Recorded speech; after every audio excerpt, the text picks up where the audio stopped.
for okay, thank you, Carolyn. So I'm Kathy Gleason, acting president for Turnagain Community Council. This is our December meeting, and thank you all for zooming in on, I guess, what is Sarah, our weather reporter, said it's snowing outside. So I guess we're all cozy in our abodes, so that's not a bad thing right now. And so the first thing that we want to do is kind of just cover briefly the Zoom etiquette. And Carolyn, if you just kind of want to just run down, the basics, I would appreciate it. Sure. The basics being raising your hand or your virtual hand if you'd like to participate. No talking over one another, being respectful of one another's comments, respecting the chair and her duties as she runs the meeting. Feel free to use the chat if things come up. And I think that's about it.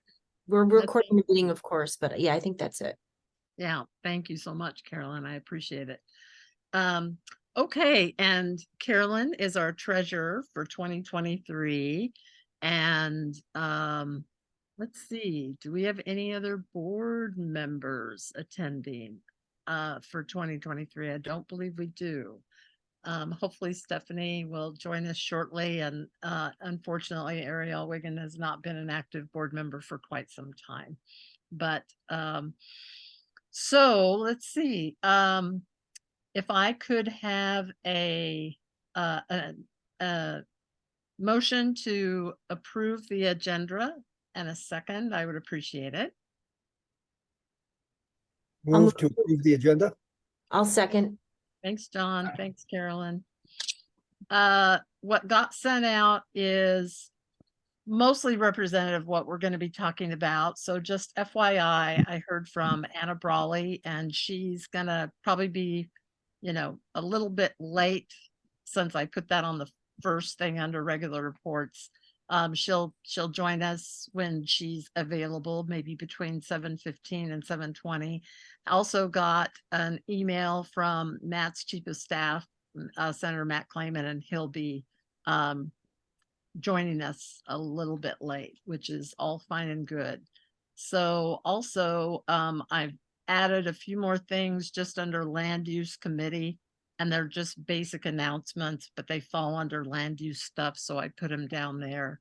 But they don't really need to be added to the agenda. So is there any other comments about additions or removal of agenda items? If not, is there any objection to approval of the agenda as submitted? Okay, so the agenda is approved. No objections. Okay, the next thing we have are announcements, and I've got a few of them. And then if there's anybody else that wants to provide any announcements, one, it was sent out with our meeting notice, went out early this morning, that on December 9th, there's an artist talk and Fish Creek walk with Sheila Wyan.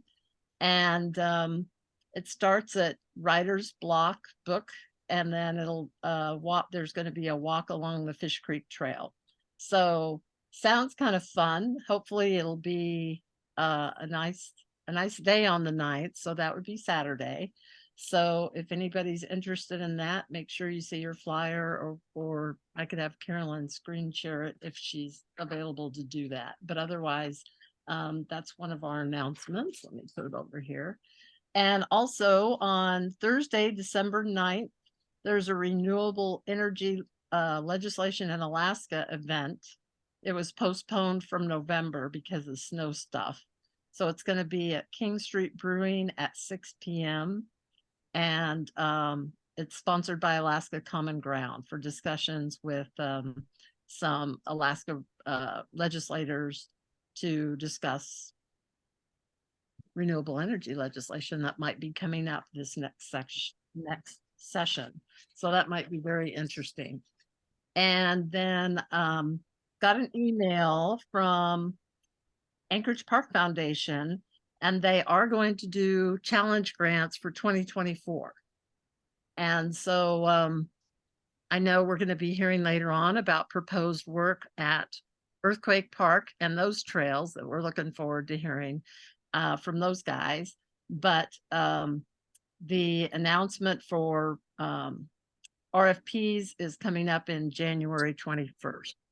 So if Turnagain Community Council wants to submit anything on our CIP list that might fall into that category, or not even on our CIP list, we could talk about it in January, maybe pass some kind of a resolution.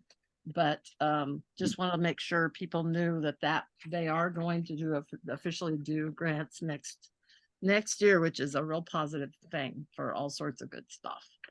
So that is, oh, and also on December 14th, the Anchorage Trails group that meets quarterly that I've been a part of for quite some time. We're meeting on Zoom or Teams, excuse me, on December 14th. And if anybody's interested in joining in on that, let me know. So I've got all the details and I can forward you the email notice. So does anybody else have any announcements that they want to give at this time? Kathy, one thing I just wanted to announce, and maybe it's perhaps more appropriate under the executive board report, but I just wanted to thank Carolyn and thank Stephanie for their service on the board. It's not an easy job, and we have other people on this call who have been on the board. And again, it's Sarah's been on the board. Ms. Belowski's been on the board. We've had a number of folks, and it's not an easy job. And I just wanted to thank everyone who has been on the board recently for their hard work and their dedication. I know we have new board members coming in. Lamar, who was on, Karen Plentnikoff, who was on. One of the things that I think I had a side conversation with either Carolyn or Stephanie is it might be good just to find the time to meet with them and pick their brain on how we might try to do things a little bit better. You know, we're always dealing with a lot of last minute requests and things like that, but it would be nice to pick their brain and their experience as outgoing board members. So that's just the main thing I wanted to say. Okay, thanks, John. I was actually going to bring that up under executive board report, but under announcements is good too. And I agree with everything that you said. Yes, thank you, Stephanie and Carolyn, for being active board members when we've got a short board already. Every player counts, but thank you to John Isaacs, who has been an unofficial board member this whole year as co-chair of the land use committee and participating in our board meetings as well, and providing lots of good input and discussion. And so thank you, John. And I'm looking forward to Karen and Lamar being part of that. And John is official starting January 1. He's an official, so that's good. Excuse me, that's good. So yeah, ditto everything that John said, but thank you to John as well. So I know that it's not been an easy year, and so I certainly appreciate everybody's help and support this year. Okay, anybody else have any announcements? If not, we will move on to taking 5 minutes and what's new in Turnagain. So does anybody have anything to share? Anything going on in Turnagain that we want to shout out about? Okay. I don't know if I should just make a note. I mean a joke, like what's new in Turnagain? It looks like the streets are plowed now, so that's good. Actually, Dan and I were not here when we had those 2 big snows, and so to come back to that was quite, startling to say the least. And so we were surprised at how bad the roads were there at front. Sarah, you've got your hand raised. Yeah, thank you. Speaking of snow, those of us who live near the coastal trail, maybe are curious about when they groom it or if they've done any kind of leveling. It was a little icy for a while, but I'm going to drop a link in the chat. There's a group that keeps updated on the trail conditions around here, and it's just a forum based. And oftentimes you'll see the municipality will post to it, and also the Nordic Ski Association of Anchorage. And so they're kind of keeping us up on when the Coastal Trail or Russian Jack or Chester Creek track is trail is groomed. So I'll put that in the chat. It's a great one to bookmark in case you want to go out walking and you're not sure if they've gotten to it yet. That's a great idea. Thanks, Sarah. I appreciate that because I haven't been out on the trail and have no idea if snow would come up to my knees or if it's all nice and good. So, Yeah. okay. Anybody else want to share anything? If not, we will move on to our executive board report. And so our next meeting, board meeting hasn't been determined yet. It'll need to be, well, I'll be contacting all of the new board members, newly elected board members, and I don't know if Carolyn and or Stephanie would be willing to join us briefly to, kind of talk about transitional stuff, or in some way we'll try and get together with them. Our timing on when we schedule that board meeting is probably going to be determined by when we schedule our January TCC general membership meeting. Of course, normally we meet on the first Thursday of the month, but it's pretty early in the month in January, so we typically bump it down to the second Thursday. John might not be available then, so we're going to keep it open. And as soon as the board makes a decision about when our January general membership meeting will be held, then the board will, meet accordingly. Does anybody have any quick input on a January general membership meeting date? This is Lamar. The later in the month, the better, but that's just because it's to get further away from holidays. People are probably around. Yeah. We'll just have to communicate and see when we think, it's good for us. And that will just apply to January. Starting February, we'll definitely be starting meeting on the first Thursday of the month, unless there's, a good reason to reschedule that. So, as we have all this year noting the vacancies on our 2023 board. So right off the bat, starting next month, we still need a secretary and a treasurer. Those two did not get filled up at last month's elections. So if anybody is interested in serving in one of those two positions, I can guarantee you being a treasurer is not a heavy duty thing. We have very few funds, and we very rarely do any kind of financial transactions. And so it's not an onerous task. And I do see Chris Habich, who is going to be on our agenda later on. Chris is a former board member, and I think you've been, secretary, you were probably treasurer. Think about it, Chris. How about thinking about it? Okay, we can be in touch. Okay, good enough. Because we can always have a special election any month to fill in board slots and executive positions. So now next on our executive board report is our FCC delegate report, which is Carolyn Hall is our delegate for this year. So Carolyn, if you'd like to give an FCC delegate report, that'd be great. Sure. I just put in the chat a link to the agenda from the November meeting. So it gives you a broad understanding of what was discussed. Two things I would like to highlight is we received a great presentation from Dr. Kevin Berry with UAA. He's an economist professor, and he talked about workforce trends in Alaska. So I'm going to put that link in here as well. Hopefully I got the right one. I think I do.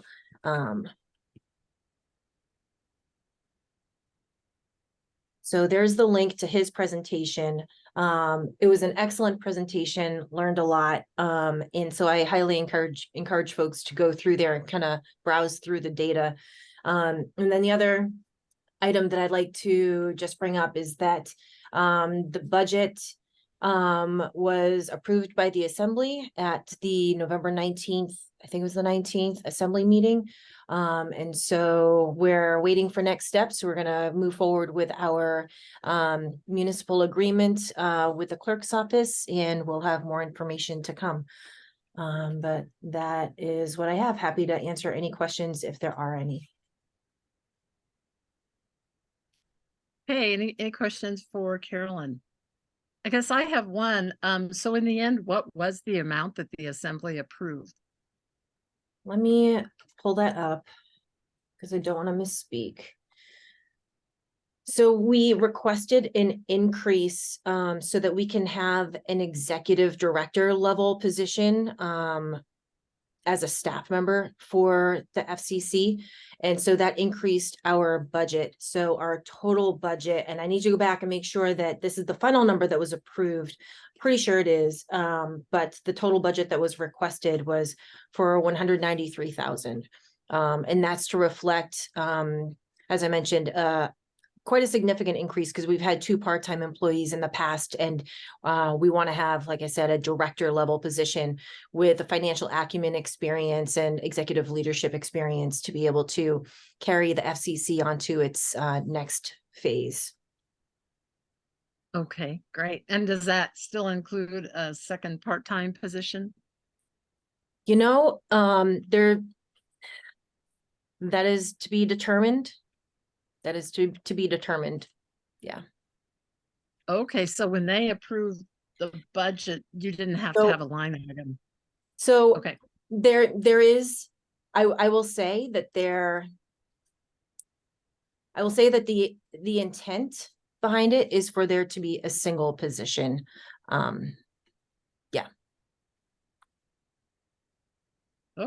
okay, well, that's interesting to know. Okay, anybody else have any comments or questions for Carolyn? Okay, thank you so much, Carolyn. I appreciate that. Sure. And what we need to do is also approve the 2024 FCC delegate and alternate representatives for Turnagain Community Council.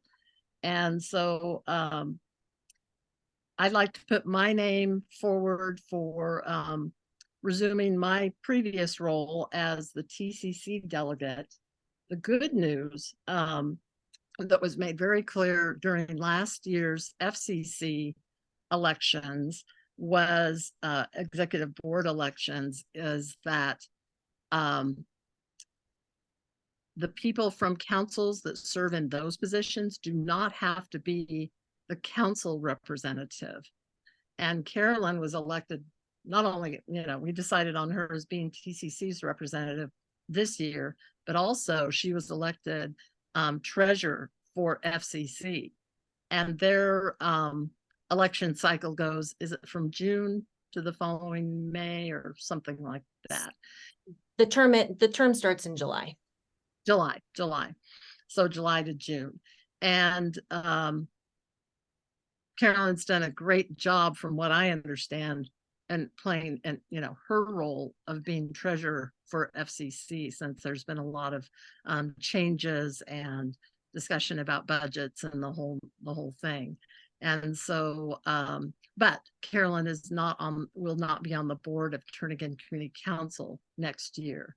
And so I'd like to put my name out as resuming the TCC delegate for this the delegate part of it. And then we also need to designate an alternate. And so is there any discussion about that?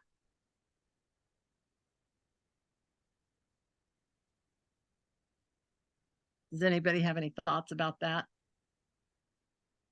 So the TCC would not be voting on Carolyn, and assuming that she's may run for treasurer next summer for FCC. So she's going to continue her role as FCC treasurer into the new year. But she's not going to be on the board anymore. So I feel pretty strongly that we need a TCC board member to be the TCC delegate. Yes, Carolyn. Yeah, I would like to nominate myself to remain the delegate. And I have a couple of thoughts. One is a board member does not have to be the delegate. It does like the board of delegates does not have to be a board member of any community council. And there are several who are not on the current board of delegates. And so it's not a requirement. And also, if I am not a delegate, that means even though there would be two members of Turnagain Community Council who are a part of the FCC organization, it would mean that I would not have a vote as a board member, as treasurer of the FCC. And when it comes to being able to vote on financial matters, and when it comes to being able to vote on the budget, I feel pretty strongly about being able to retain that ability to vote. Obviously, I leave it to the will of the Turnagain Community Council and whatever the will of the body is. And I think that's what I have at this moment, but I'm happy to entertain any questions and yeah, thank you. Okay, thank you, Carolyn. Anybody else have any input, John? I mean, this one's kind of a toughie. I mean, I think that it's important that who's ever sort of representing TCC have a voice and be able to talk about TCC. We also have the position of alternate open. And so, right now, I don't know if anybody else besides Carolyn or besides Kathy would like to be on the board. And I see that Karen has her hand up, so we'll see that next. I think regardless, whoever does end up being on the board, I think it's important to be able to, what's the word I want to say? It's important to have the board members and others have input and be able to help direct whoever that board person is in terms of representing TCC's interests. So it may require closer collaboration and communication when it comes to TCC agendas and board items. Yeah, thank you, John. Karen? Yeah, I was simply going to point out, like John did, about the alternate position also being open. Our interest in having somebody who can attend the TCC meetings. So if that is still you, Carolyn, that would be great, so that the position at the FCC is still reflective of our current goings on, and then also having Kathy's interest be represented there at the FCC. I think there's probably a way to meet all these needs, and I'd be happy with that. Is there anything about who sits in what seat at the FCC table that we would want to consider? Having no experience with that body, I wouldn't know. And thanks. Thanks, Karen. Yes, I'd like to answer your question. It's actually really important who the council delegate is.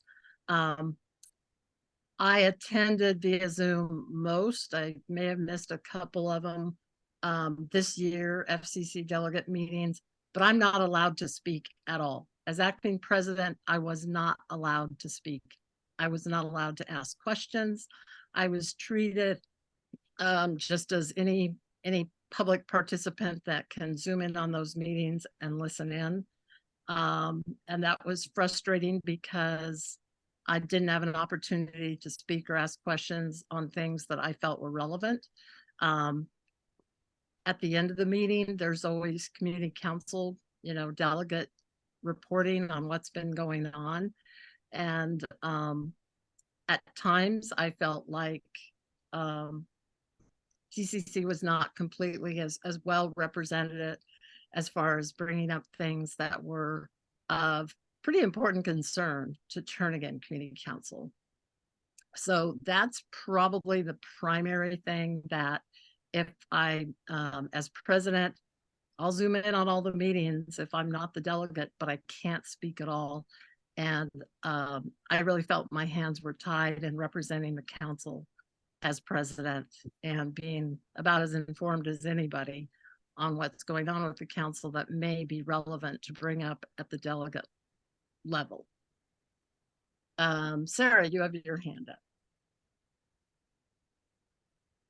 Yeah, sorry, I have just a point of clarification. So we can have we have our person and then we have an alternate and both of them can vote or just one can vote? No, just whoever is representing Turnagain at the meeting. So, Okay, you know, if the delegate isn't able to attend for whatever reason and the alternate attends, then the alternate can definitely vote, speak, represent the council. But both of those positions can't. okay. And then FCC is made up of a board, and Carolyn, you're the treasurer on the FCC board, and you were also our delegate. So you were voting for Turnagain, but also any FCC things that needed a board vote, you could vote on those too. And so, okay, just wanted to make sure I get it all straight in my head here. Sure. And Carolyn, you've got your hand up again. I do. There are two things I'd like to bring up. One is there is always time, well, there is always listed on the agenda a period for public comments. And that is when members of the public are allowed to share whatever comments that it is that they would like to share. The second thing that I would like to bring up is, well, so I have three things. The second thing I'd like to bring up is that this is the monthly FCC delegates meeting is a business meeting and it is meant for the delegates. And that's why it is tailored and meant for those elected representatives to attend and to speak and act on behalf of their respective community councils. The third thing I'd like to bring up is that this is the first time, Kathy, that I am hearing about this from you. And so if there was an issue with the way that I was representing TCC, I would have hoped that you would have brought it to my attention so that I could talk to you about it and then hopefully resolve whatever concerns or issues that you had. Thank you.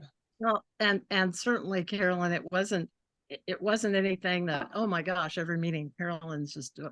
I can specifically remember one when you've been gone a lot, and it was we were juggling a lot of items, and that's one of the things that has been identified as a fairly important part of the FCC delegate meeting is when councils do share about what's going on within their own councils so that we all have a good feel about what else is going on in different parts of town and what the kind of things we have in common and, you know, or the diversity of issues that go on for community councils all over the municipality. And because you hadn't been involved in certain things, which is totally understandable. You're not, you know, really a member of the land use committee. And when it came time for you to represent and give Turnagain's report, you said, there's not really much going on. And I thought, wow, you know, we've worked our butts off, you know, the last month on multiple issues and our agenda's been full. And I was just kind of surprised that you would have you know, not been more expansive in representing Turnagain. The budget is really important. And like I said, I think you've done a really good job collaborating with the rest of the executive board. But one of the things that, as far as the agenda, members of the public, just general public who may zoom in on that, can't say one word until the very end when it's opened up. If there's time, and there are times where there hasn't been time, if there's time left on the agenda, that somebody else can speak. And I feel as president or acting president this year, I don't see myself as a member of the public when I attend those meetings. I'm very involved and interested in everything that's discussed. So I just don't want to have my hands tied like that next year.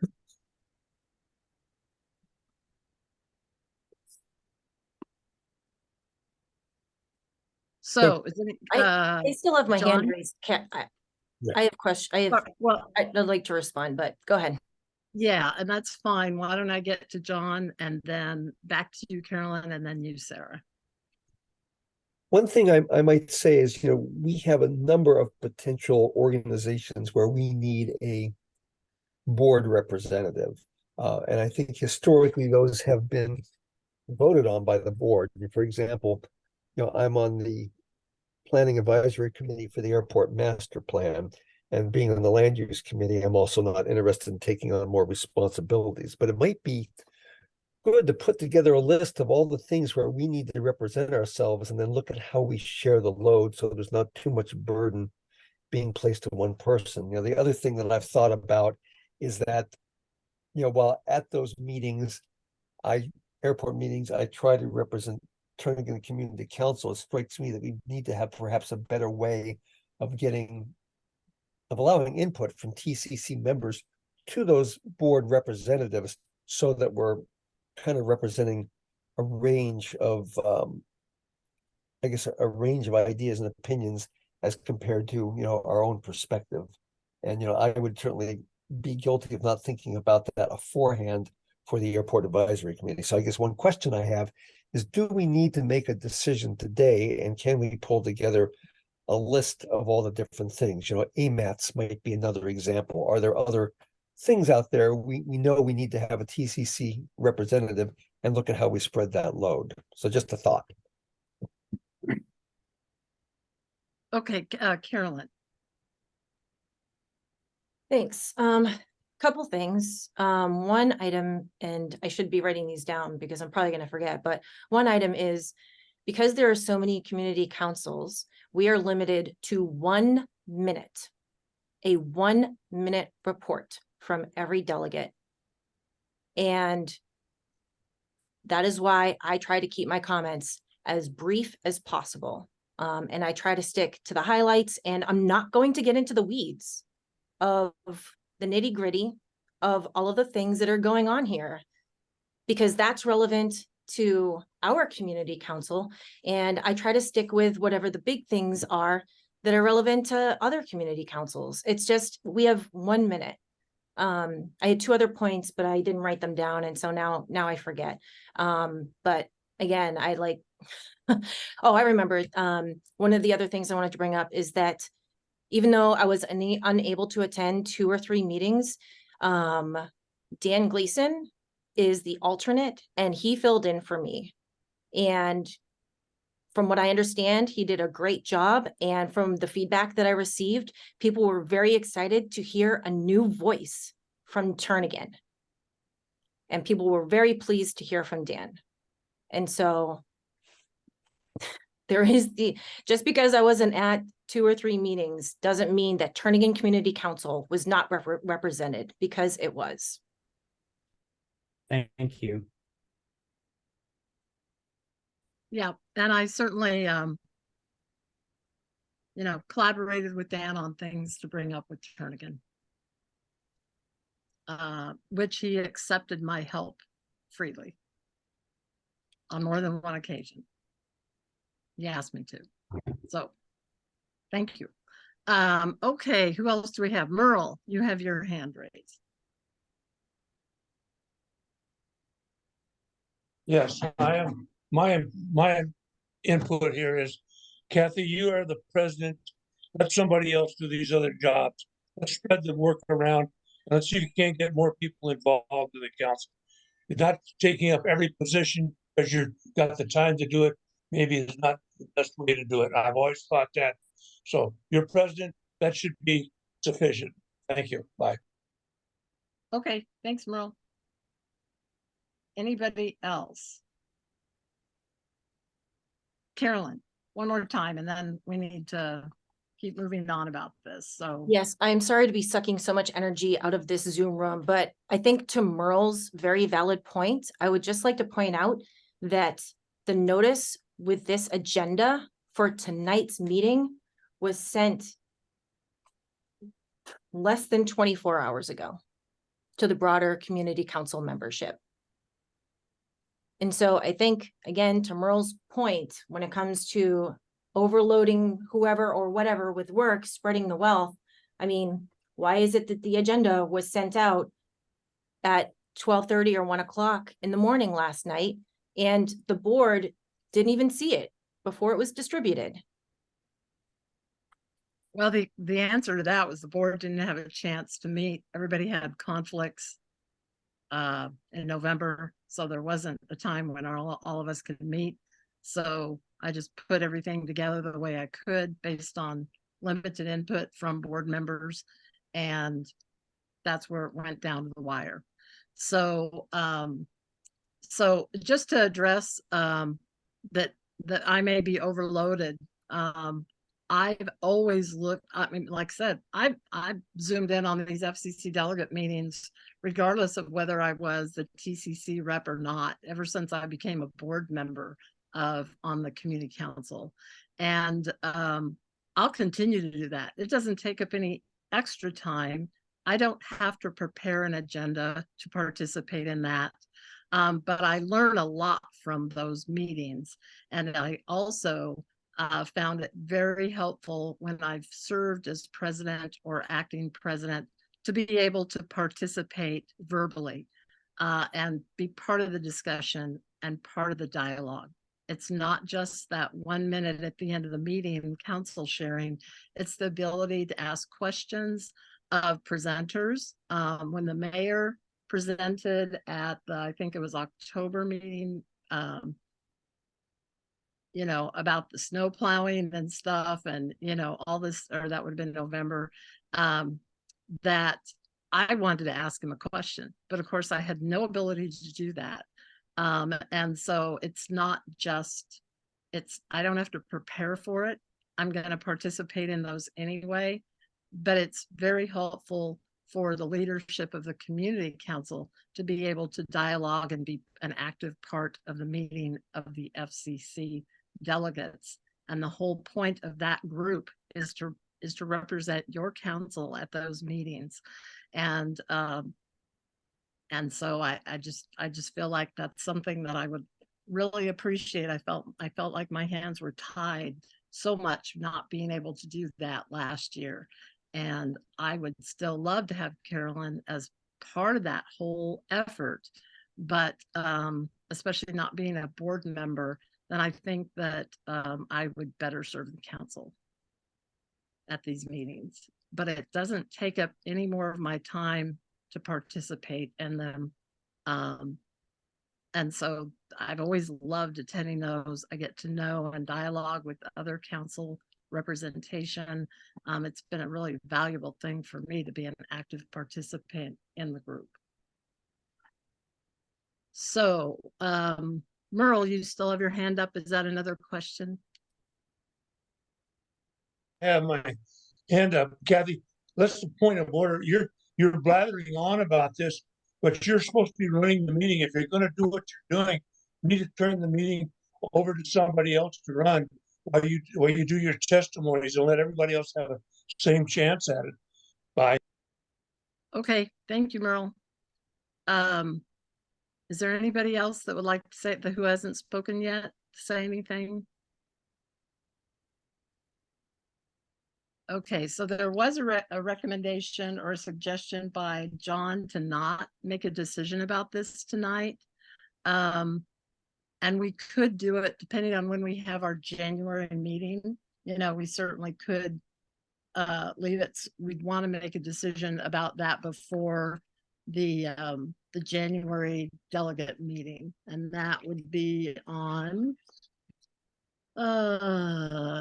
January 18th.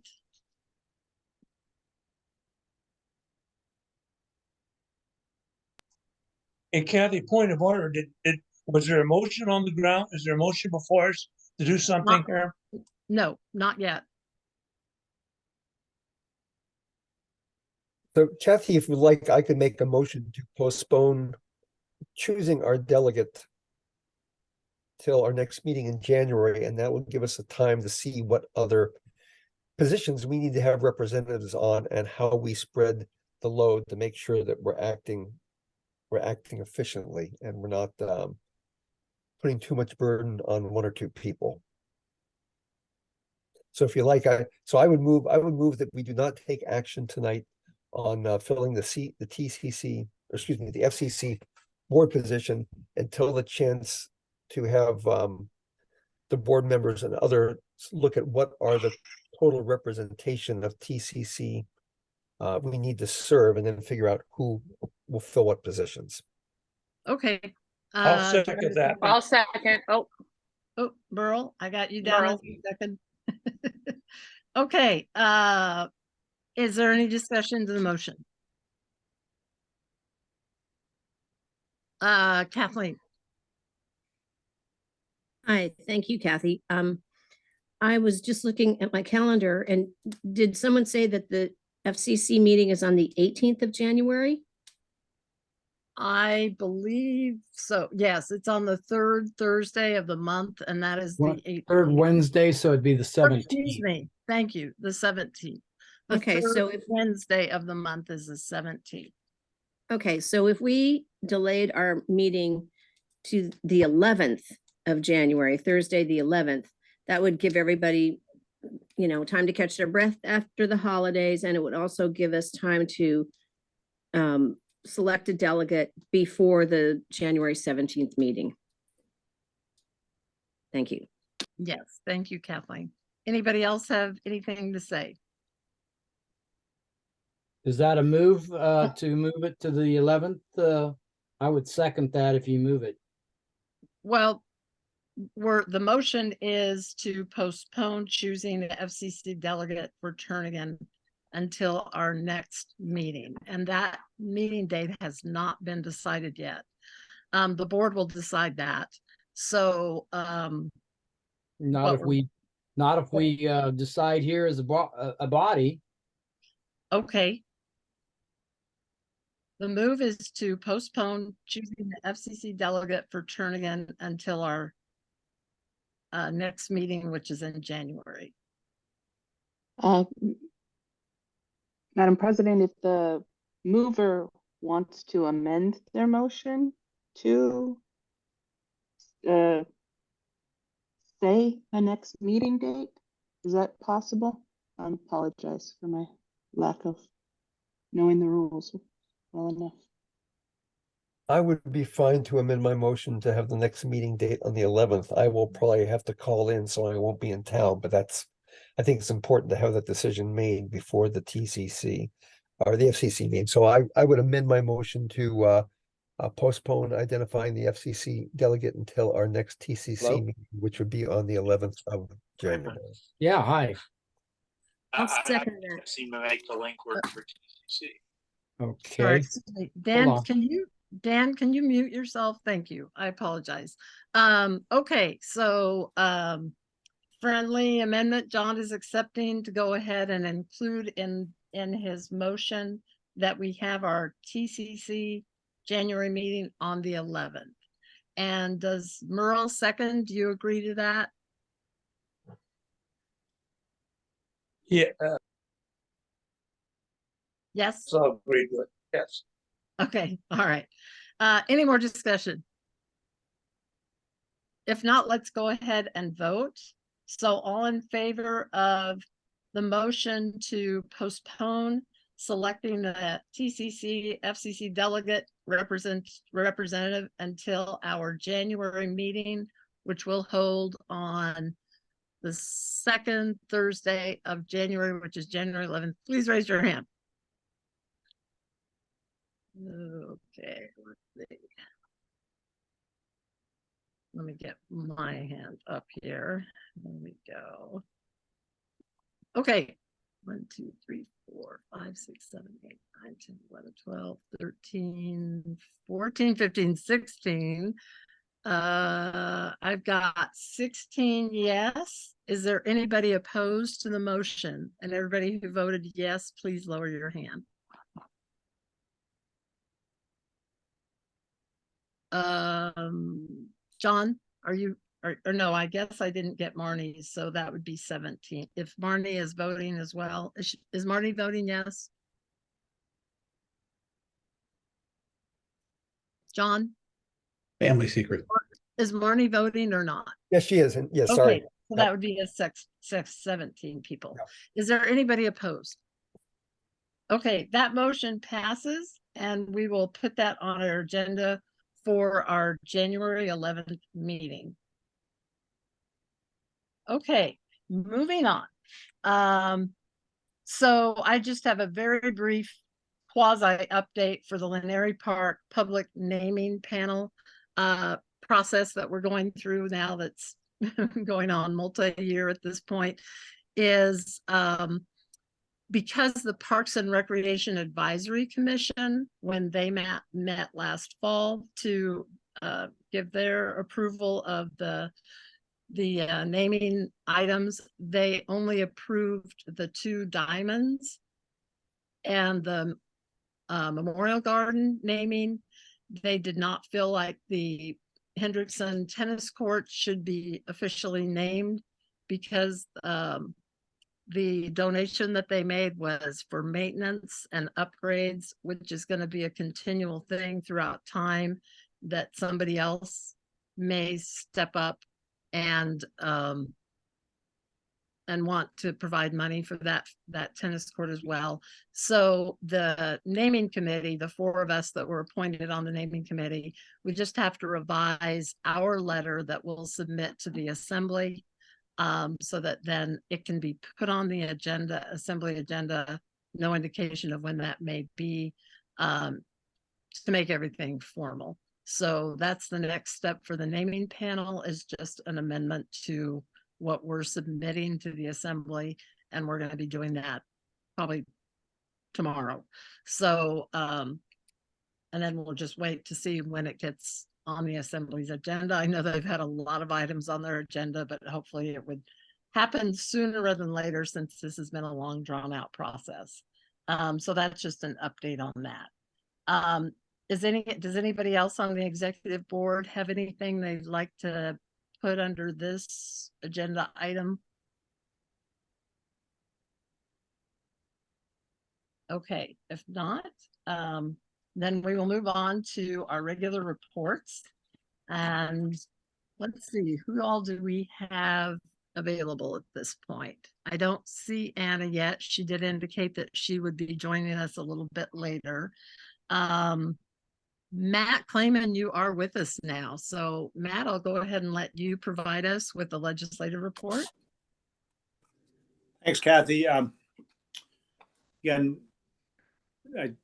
great to be here in holiday season and a little snow coming down tonight. I sent out before the meeting, I sent a copy we had gotten from the municipality, the memorandum of agreement that has been a question on many people's mind. What was the deal that got worked out between the municipality and the state for the snow plowing in November? I sent that this afternoon to your email, Kathy, and shows that the agreement they entered into after the fact was a little over $30,000 for the plowing the municipality provided. There's still some work that may still get done to clear out some bus pullouts on the roads that the municipality was going to do. It doesn't really address a lot of the community's ongoing concerns about what are we doing about snow plowing in the long term, and frustrations with the state roads that are plowed by the state and the municipal roads plowed by the municipality. And part of the history on that is that for a long time, and this was certainly true back when I was on the assembly and acting mayor in the late 2000s, that part of the reason they ran it separately was the state really didn't want to pay the municipal rates for the plow drivers. The state thought, they didn't like the wage negotiations the city had worked out. So that was part of the reason the state historically has not paid for the city to plow the state roads. And we're seeing some of the effects of kind of 2 different jurisdictions plowing the roads. And I'm hearing a lot of frustrations. It's been the most popular topic that's come up in my life as your senator in the last few weeks, really since that November snowfall. On other things, we're getting ready to head down to Juneau next month for the beginning of session, we're going to have our pre-session constituent meeting on Tuesday the 9th at 5:30 in the afternoon at the Anchorage Legislative Office. That'll be my office, as well as Representative Armstrong and Representative McKay. And a reminder, you all are usually pretty good about it. A reminder to get your CAPSIS requests in and figuring out what those are so we get those in time for all the budget considerations. I mean, lots of different pieces of legislation going into the session ahead, a lot of different concerns. Certainly education is at the top of everyone's list. Public safety is always on folks' lists. Snow plowing is getting a lot more attention just because of the challenges that we've had in Anchorage. And a lot of discussion about the budgets coming up. We're mostly here to answer questions you might have. Okay, thank you, Matt. And if anybody would like a copy of what Matt emailed me this afternoon it's a 12-page document that's has attachments and so forth. The memorandum of understanding is just a 1-pager, but I'd be happy to get that to anybody who wants all the detail that backs that up. And let's see if there's any questions for Matt on his report or anything coming up for the session. Well, you're getting off way too easy, Matt. Sorry for my slowness. Thanks for joining us again, Senator Clayman. Is there anything that you're anticipating in the upcoming session that we might want to be paying attention to as Jernigan Community Council? Anything related to airport infrastructure or general roads things, park funding? And so much of the road work in Anchorage is actually managed by the municipality. Usually every year there's always some degree of upgrades and work on the state roads, but that's usually a combination of federal funds that are appropriated and state funds that we're pretty good about putting that match in. It's interesting because one of the contrasts here in Juneau is that here in Anchorage, people are very tuned in West Anchorage to the airport. But down in Juneau, the airport, I think, is seen as a pretty well-functioning, self-supported state enterprise operation. And so it doesn't get a lot of attention because the airport is not coming to the legislature seeking money. And so there's not lots of airport issues. Certainly, there was a lot of attention in West Anchorage about the North Link development. The Alaska Cold Storage Facility, which is on the north side of the airport, closer to the Jernigan Council, has actually gotten much less attention. I think partly because there's already a number of other facilities in that north half, and so it doesn't. I don't think it's going to have the same big change in kind of the overall setup that we get with the North Link on the South Airport. But not a lot. Again, that CAPSIS request, I know we haven't had as big a capital budget as I think all of us would like, but the CAPSIS request makes sure that your priorities for capital spending, should some come forward, are pretty clear to the legislature. And you said get those in. Is there a hard deadline, or is that? They haven't announced a deadline, but I would certainly say, if you obviously don't have them tonight, but I'd work to have those priorities figured out by the January meeting so you can get them in later in January.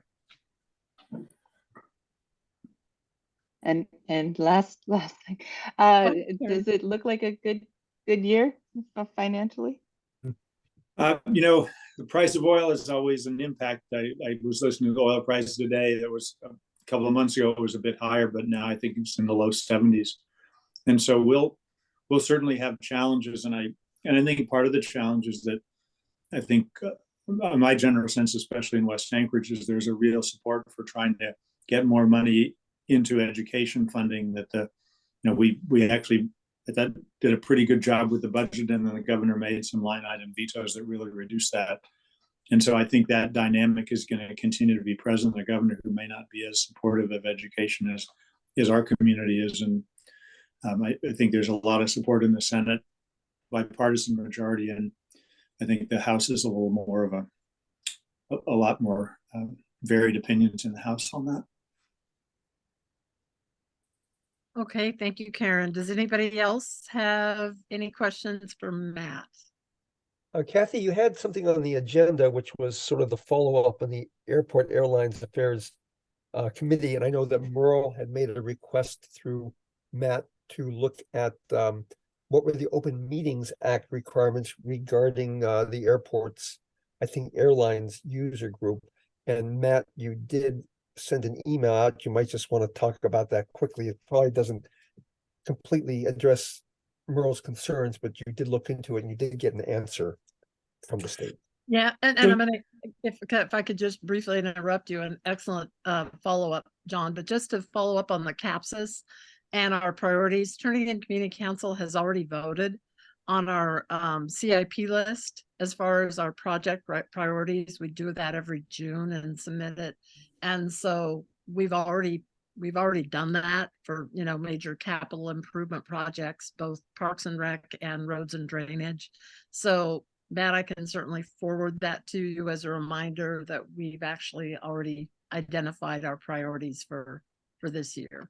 That would be great. Go ahead and send it to my office, and we'll check to make sure it's entered into CAPSIS.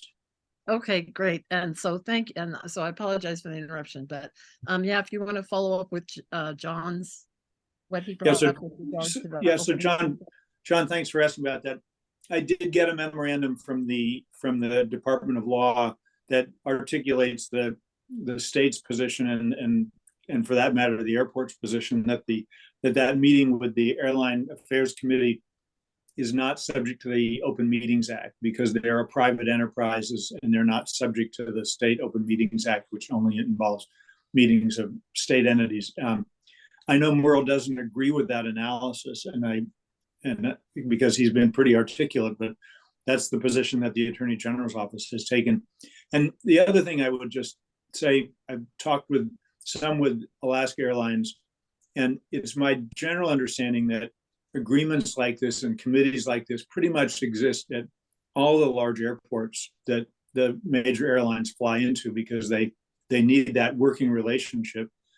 And I think the general sense from other communities is that if those meetings were subject to the Open Meetings Act, the airlines just wouldn't participate because they've got their own business concerns that they have some interest in protecting those interests. And I think that the product is that getting the kind of Open Meetings access that Merle is seeking, the state doesn't support that, and the airlines aren't going to support that. And so I do think the airport has done a lot to be much more transparent about their operations. I know Merle's not happy with the status of those particular meetings, but at least unless I see another opinion from a competing legal perspective that suggests the Attorney General's wrong, I'm not sure there's a lot more we can do. Merle, go ahead.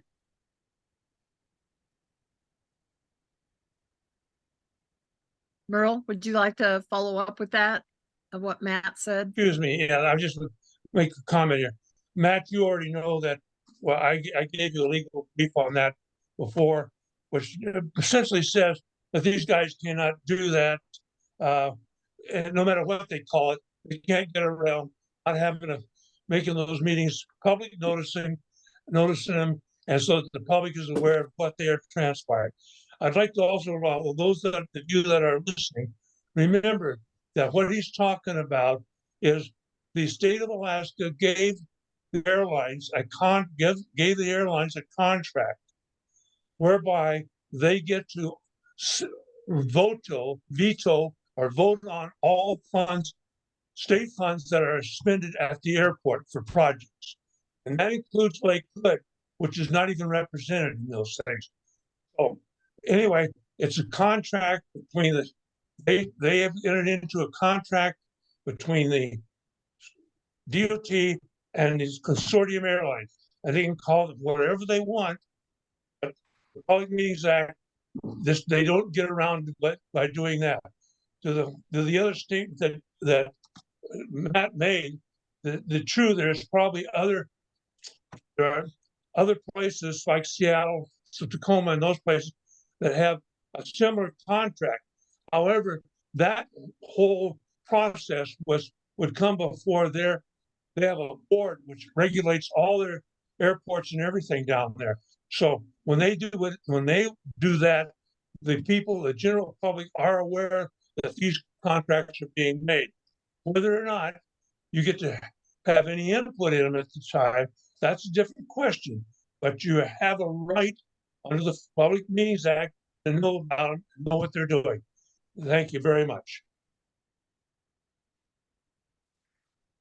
And I appreciate the perspective, Merle. And I think that where I'm left is, as your senator, is that the State Department of Law doesn't share the perspective that you have, and that's the advice the airport is following.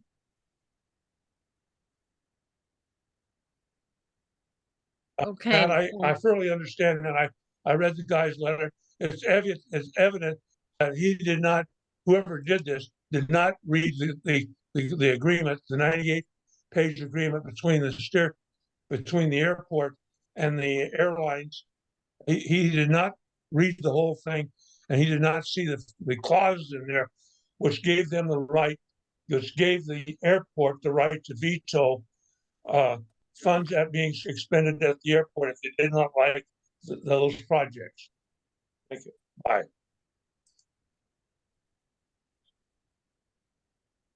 Okay. Thank you, Merle. Thank you, Matt. Anybody else have anything for Matt?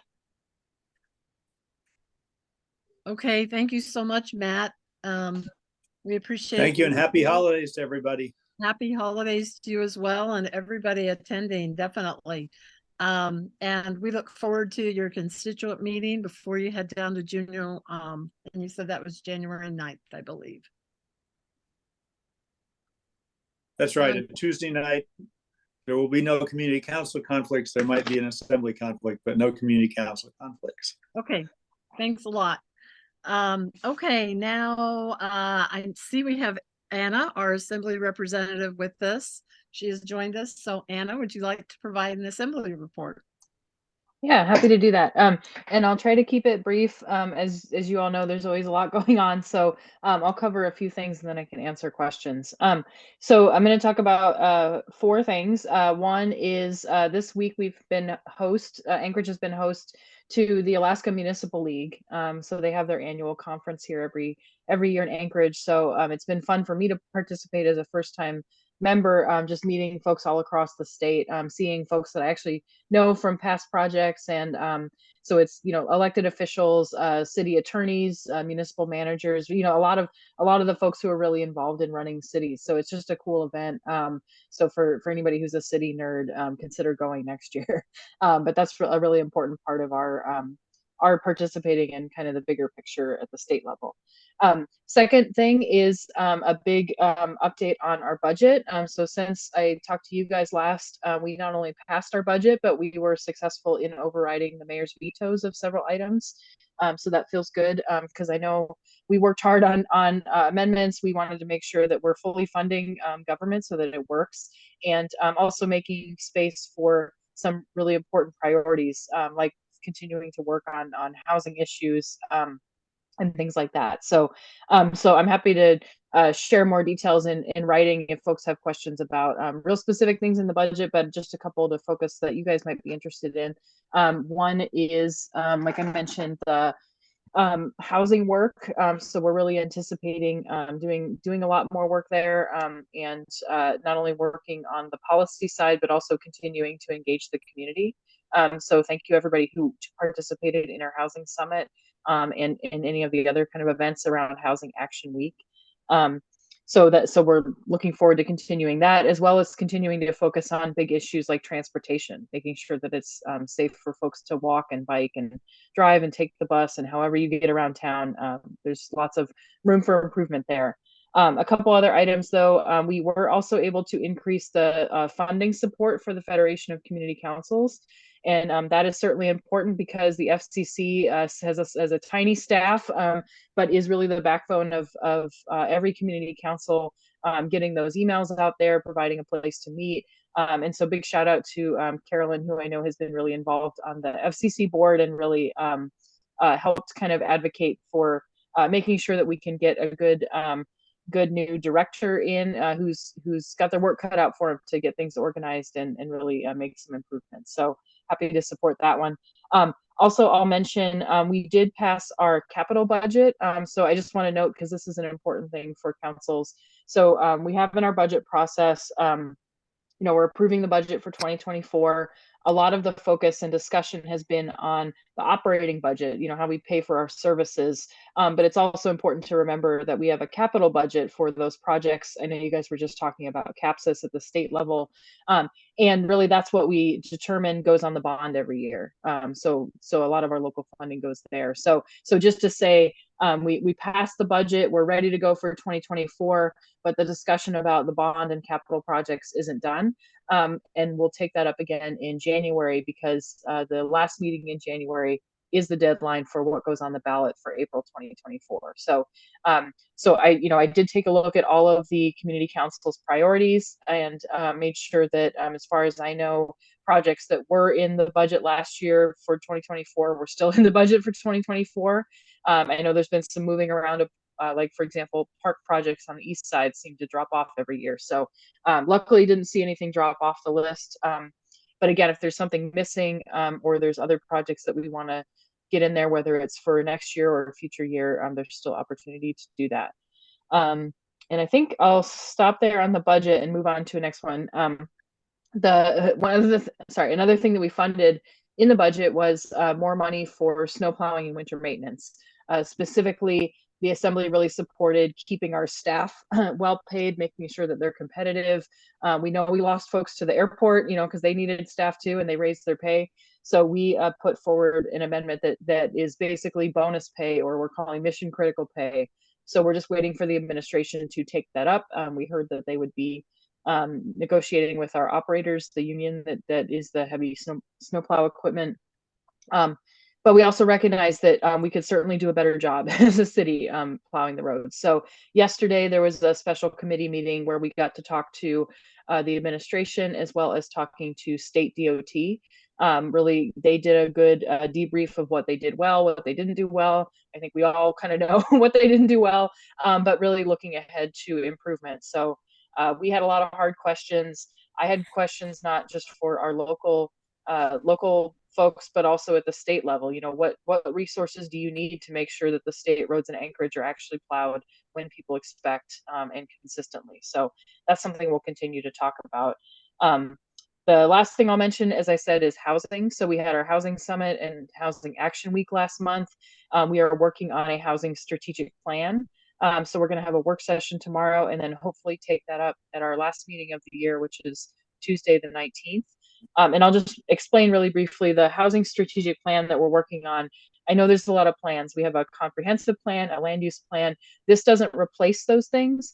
That strategic plan is really looking shorter term, over the next kind of 2 to 3 years. And it's really focused on what the assembly's role is in solving our housing problems. So we know we can't fix interest rates. We can't make it suddenly cheaper to buy lumber, right? So there's things we can't do. But there are things that we can work on, like tax incentives, zoning changes, looking at things like housing affordability, encouraging energy efficiency, all the things that kind of are wrapped up in our housing issues. And so the housing action plan or strategic plan is really giving us a menu of things that we need to work on. All of them are important. They all take time. And so you'll see there's already been work in this area, but we're going to continue that next year. So the housing strategic plan is really meant to be that kind of roadmap for us, for all the members and then all the partners that we work with to really tackle this complex issue. And with that, I will pause and see if there's questions. And I see Pat has her hand raised. Okay, are you ready for me? I want to comment on the, I noticed that last night or Tuesday night, you postponed the funding, the $100,000 funding for the ice rinks maintenance. And that does need to get I'm surprised it's only 100,000. I've been following the ice rinks since they were built and have been involved with the design of some of them. And I have people who constantly report back to me about the conditions of the ice rinks. They were pretty good underneath Parks and Rec, and then they were put under Enterprise, and the previous contractor did not do proper maintenance on the ice rinks. Bimboki, Dempsey, they are just not maintained properly, and there is a lot of work that needs to be done inside all of them. The locker rooms, the restroom facilities have not worked well over the years. I used to call Parks and Rec about the hot water not being hot water at Dempsey or Benboki for the showers. That was taken care of, but I don't know what the current status is. But over the years, they have deteriorated, and it is the municipality's responsibility to maintain them in proper condition before they hand them over to a private contractor. And that's my comment. Yeah, thanks, Pat. And I'll briefly respond, but I know you've been involved for a long time, so maybe I'll follow up with you with a direct call too to get some more detail. But what I Okay. can share that I know right now, because my fellow member Chris Constant pulled that item and delayed it just for one meeting. What I heard him say was two things. One, he wanted to also know about repairs to the Sullivan Arena, because I believe it's the same contractor now. They just signed a new contract for all three facilities, and in that contract, there's certain responsibilities of the contractor versus the city. And so I don't know if that's major repairs like you're referring to, but so he was pulling it not because he doesn't support it, as I understand it from what he said, but really wanting to make sure that we're not paying for stuff that was in the contract for them to pay. So yeah, expect to see that back. But Pat, I'll follow up with you before the 19th to get Thank more you. detail. Yeah. Okay, Merle, I see your hand raised, and then John or Marnie, whichever is of you guys are raising your hand. Anna, how are you tonight? Doing good. How about you? And listen, Anna, as you know, or I think you probably know, somebody torched my house over in the neighborhood in September. And so in that I've been following and got really curious about how the fire department works and what's available. I was surprised to learn, one of the first things I'm surprised to learn is that we really don't have a fire marshal in the way I remember it when I was 20 years ago. Those positions are now, I guess that position was cut. And what you now have is some kind of a deal where you train the local firemen to investigate fires like the one at my house. Over the last couple of weeks or months here, now since I've been, since my fire, I've noticed there seems to be a number of fires throughout the city here, which are unexplainable. They're like mine. There was no ignition source outside. And so I'm concerned when I saw what I thought was going to be last night or Tuesday night in your budget that they were going to cut some more funding from the fire department. And I just wanted to tell you that I like to see not funding and cut there. I think you need to increase funding there and get some fire people on board that know how to investigate, that are trained to investigate fires. Anna, thank you. Yeah, thanks, Merle. And yeah, I happened to go by your house, and I'm sorry to hear about the fire. I didn't know the story, but hopefully it's getting repaired. On the fire department, I will follow up because I'm curious now too. I don't have a fire marshal. I'll ask the chief about that. Just generally how they do investigations and if they found any pattern, as you mentioned with a few happening.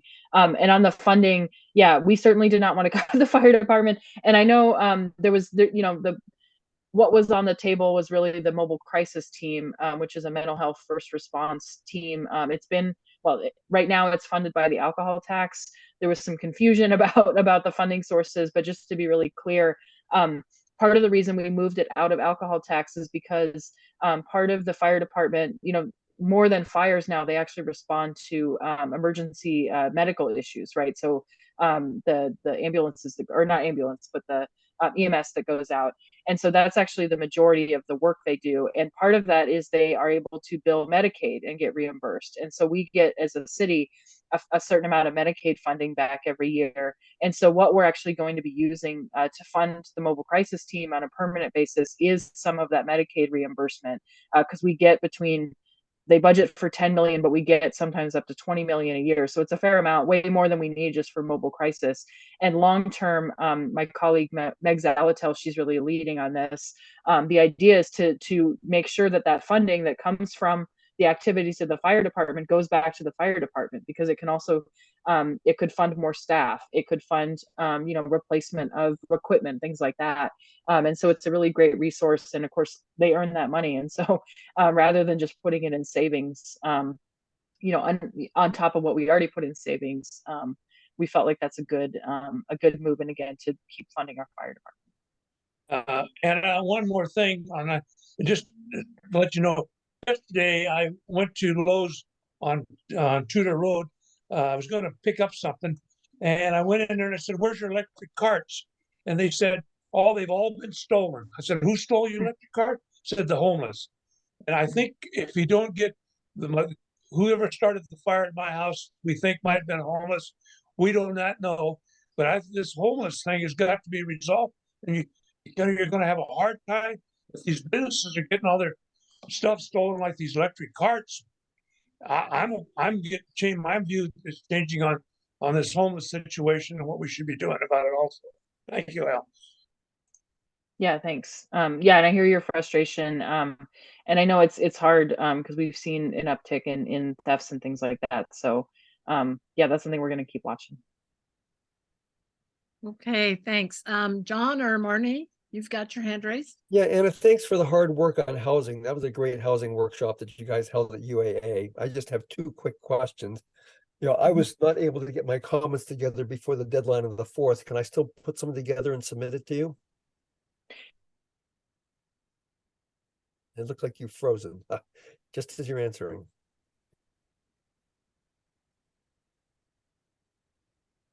Anna, do you have audio, or can you hear us at all? It looks like she cannot. So good question. That we'll see if we can get her. I mean, I can't do anything about trying to get her back. Any other technical people see suggestions from anybody, that would be great. I'll assume the answer is yes. And if she does come back on, I just have one other question regarding the action that's going to go before the assembly. I think it is on the 19th on the 3 and 4plex dwelling unit ordinance. So I'll hold my fire on that. Okay. Oh, there's Anna. Okay. Yes. Internet issue. Yeah. Yep. So you were asking about We get comments on the strategic action plan, the housing plan. Oh yeah. Yeah. So timeline for that is we have a work session tomorrow. We got a lot of great comments. And then we are intending to bring it to the last meeting of the year, which is the 19th. And so there's still time after tomorrow is what I'm saying. Okay. And if you just send an email to the assembly, then yeah, we're happy to look at that. I'll And do that. I'll also say we'll have a slightly updated version because we did go through all the comments. It took a while. So you'll see some changes. But so definitely look at that, but we still want to hear from you. Okay. And then the second thing is it looks like AO 2023-127, is it going before the assembly for public testimony on your meeting on the 19th? We lost her again. Frozen up again. All right. And John, if you could clarify which ordinance that is. So this is an ordinance that has to do with text amendments for 3 and 4 family dwelling units. And it was originally intended to focus on the R2M, but it looks like there's some amendments that would perhaps make it easier to put 3 and 4plexes into R2A and R2D. And I think that's something that we'll certainly I'm going to want to put some comments on it, and we may have to decide if there's a way to get some comments in for TCC, given the fact that we won't have time to approve anything. So I'll talk about that a bit more at the land use committee report. Okay. And Anna, you're back on with us, so I don't know Yeah. if you heard John at all. Yep. So the meeting on the 19th with AO 2023-127, are you planning on taking testimony then? What, and can you remind me what that one is? This is the That's what I missed. this is the 3 and 4 dwelling unit in the R2M and now potentially in R2A and R2D. Oh, okay, yeah. So I think the number you're looking for is 103 is the one that makes some Title 21 changes, Okay. the 3 and 4 plex ordinance. And Yep. then there's another one that just got introduced. That's 130, AO 2023-130, and that one makes changes to the building code. Okay. I think both of them are on the agenda. I'm not the sponsor of both of those, so that's why I'm not as sure. I know that the 3 and 4 plex one went to the Planning and Zoning Commission on Monday. So I think it's on track to come back to us. So there'll definitely be a public hearing there. Okay, great. Thanks. That's all. Yeah. Yeah. Okay, thank you. Anybody else have any questions for Anna? And I know, like John said, we've got land use committee reports later on at the end of the meeting, but you know, just since the agenda got put out yesterday, there were emails that I got, you know, for more proposed code changes and P&Z, you know, public hearings and this and that, mostly with regard to housing. And it's just, I don't know if you can address for community councils. And we've got an active land use, you know, 2 co-chairs that have put a lot of time into trying to track this stuff. Most councils probably don't have a subcommittee, but you know, I know a lot of councils are active, but it's almost like a shotgun thing where, okay, you get a notice one day and, oh, there's changes to, you know, like what John described about one thing. And then a few days later, oh, there's another one proposed. It's really difficult, I think, for community councils to, you know, keep track of everything, follow everything, how these changes interact with one another. And then when you stand back and take a look at the big picture, you realize that you know, the code and the 2040 land use plan and everything has just been morphed into something almost unrecognizable. And I know that the assembly is trying to do their yeoman's work to try and address so many housing issues. But I was wondering if you could just kind of respond to the backside part of that as far as community involvement and all these changes and how we can keep up with everything. Yeah, that's a great question. And I guess let me think, because there's a lot of ways I could respond. On the community involvement piece, I totally hear you. And to be honest, you know, I wasn't one of the original sponsors on I can't remember the number, but the you know, make everything one zone this summer. And if I could go back, I don't know that I would have done it that way, or I would have advised my colleagues to do it differently, because I think it did start a conversation, that's for sure. But I think it really, you know, it set us backwards a little bit in the sense that it put everybody on guard, I think, you know, or on edge, you know, like what's going to happen next. And, you know, so it's hard to come back from that position. Right. So I think, so that's kind of one answer. So I know that's how things played out. And I personally would not have done it that way. And of course, the ordinance I'm referring to is not on the table anymore anyway.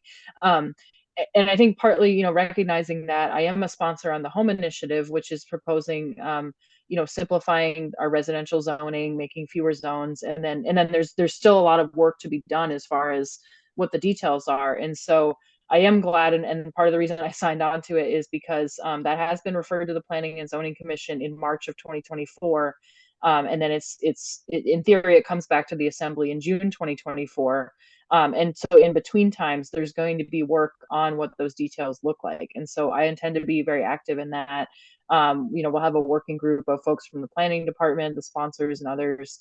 And so I think it is valuable to go through the process. And of course, changing zoning means it needs to go to planning and zoning unless it's waived for some reason. And then it also, you know, requires looking at the any amendments that you need to make to the land use plan. So so that's kind of one answer is I think at least from my perspective, I feel like we had some lessons learned there and are working toward that. Another answer though is that we have really been taking a long time to implement our comprehensive plan. So just to offer this as kind of the timeline, because people sometimes forget, I know these plans have been around for a while. I wasn't here when the comprehensive plan was adopted. I was actually still in high school in Ohio, but it was the Anchorage 2020 plan, and it was adopted in 2001. And actually going back and reading it, some of it looks dated, right? Because it's, you know, from the 90s or 2000, but it really has good direction. It says that long term, you know, we recognize that we're a growing city, and I know, you know, we're not seeing the population growth that we originally projected, but we are growing in the sense that we're maturing, right? Like you know, we're past the 80s when we had unlimited money, and we're having to look at wanting more things like walkability, having better transit, you know, the things that people expect in cities. And so so that got passed, and I would actually encourage folks to go back and read it because it has really good broad direction, and a lot of the things in it, you know, are things that I think would still resonate with folks. So then fast forward to 2013, that's when we rewrote our zoning code to the new Title 21. And I think, you know, I wasn't as involved in that process, but I remember when it happened. I think there's a lot of good intention in the zoning code, but the problem is that we've basically made it extremely difficult to develop almost everything. And I think it shows, you know, if you look at the last 10 years, we really haven't built that much. It's slowed down. And that was before the state recession, before COVID, you know, before all these other issues that have impacted our housing market. We just haven't built that much. And zoning isn't the only reason for that, but there are, I think, some changes we can make in our zoning code now that people have been using it for 10 years and saying, hey, this is adding $200,000 on the cost, or, you know, like really when we add more things to the building costs, it's a trade-off of making the new residents basically pay for that, whether it's the rent or the sale price. And so that's some of the trade-offs. So that's the big picture. And then also after 2013, so in 2017, that's when we adopted our land use plan, the 2040 land use plan, and it has more detail. It has that map, but also a lot of the actions in the plan are literally change the zoning code. It doesn't say throw the zoning code out, but it says, hey, these things are restrictive, or make it easier to build compact housing. You know, change this here. Look at the transit supportive corridors. You know, there's all these kind of directions in that land use plan that actually was done after our zoning code, and I think already recognizes there needs to be changes. And unfortunately, we haven't implemented most of our 2040 plan yet. And so so I know that folks are maybe feeling frustrated that the assembly is moving too fast or not following these plans. But the reality is a lot of it is really following the intent of these plans and trying to speed it up, because we just can't wait. We can't wait when interest rates get better, when prices stabilize more. We are going to see more building because there is demand for it. And so we want to be ready and not make it a situation where it's too expensive to do business here. So that's kind of my broad answer.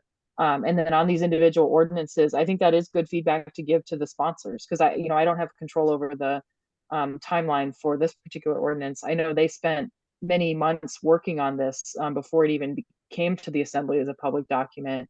So there has been a lot of work in it, but I hear you that it is hard to track. And so so there's still time to give comments.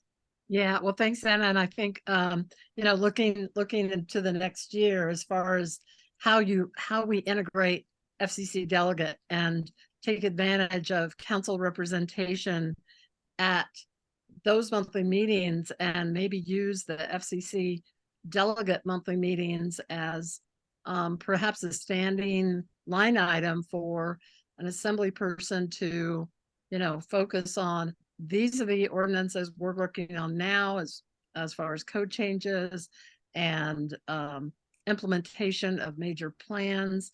And so, you know, we just have one place where we could go and get comprehensive and ask questions and find out, you know, how they kind of integrate together to get to that bigger picture. Because when they're piecemealed like this, it's hard to see how is that going to interface with the other. And I know when John and I were working on stuff, it was more like last year, 2022. I mean, we found a lot of that where we just weren't sure, one seemed to contradict the other, or, you know, so forth. And so it's an idea of maybe using the that forum to try and guide community councils, because I'm sure Turnigan isn't the only one thinking this, that we need kind of a bigger picture presented to councils, you know, on that effort.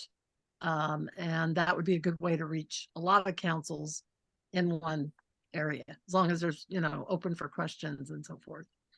Yeah. So I Do you mind if I just apologize. super briefly respond? Yeah.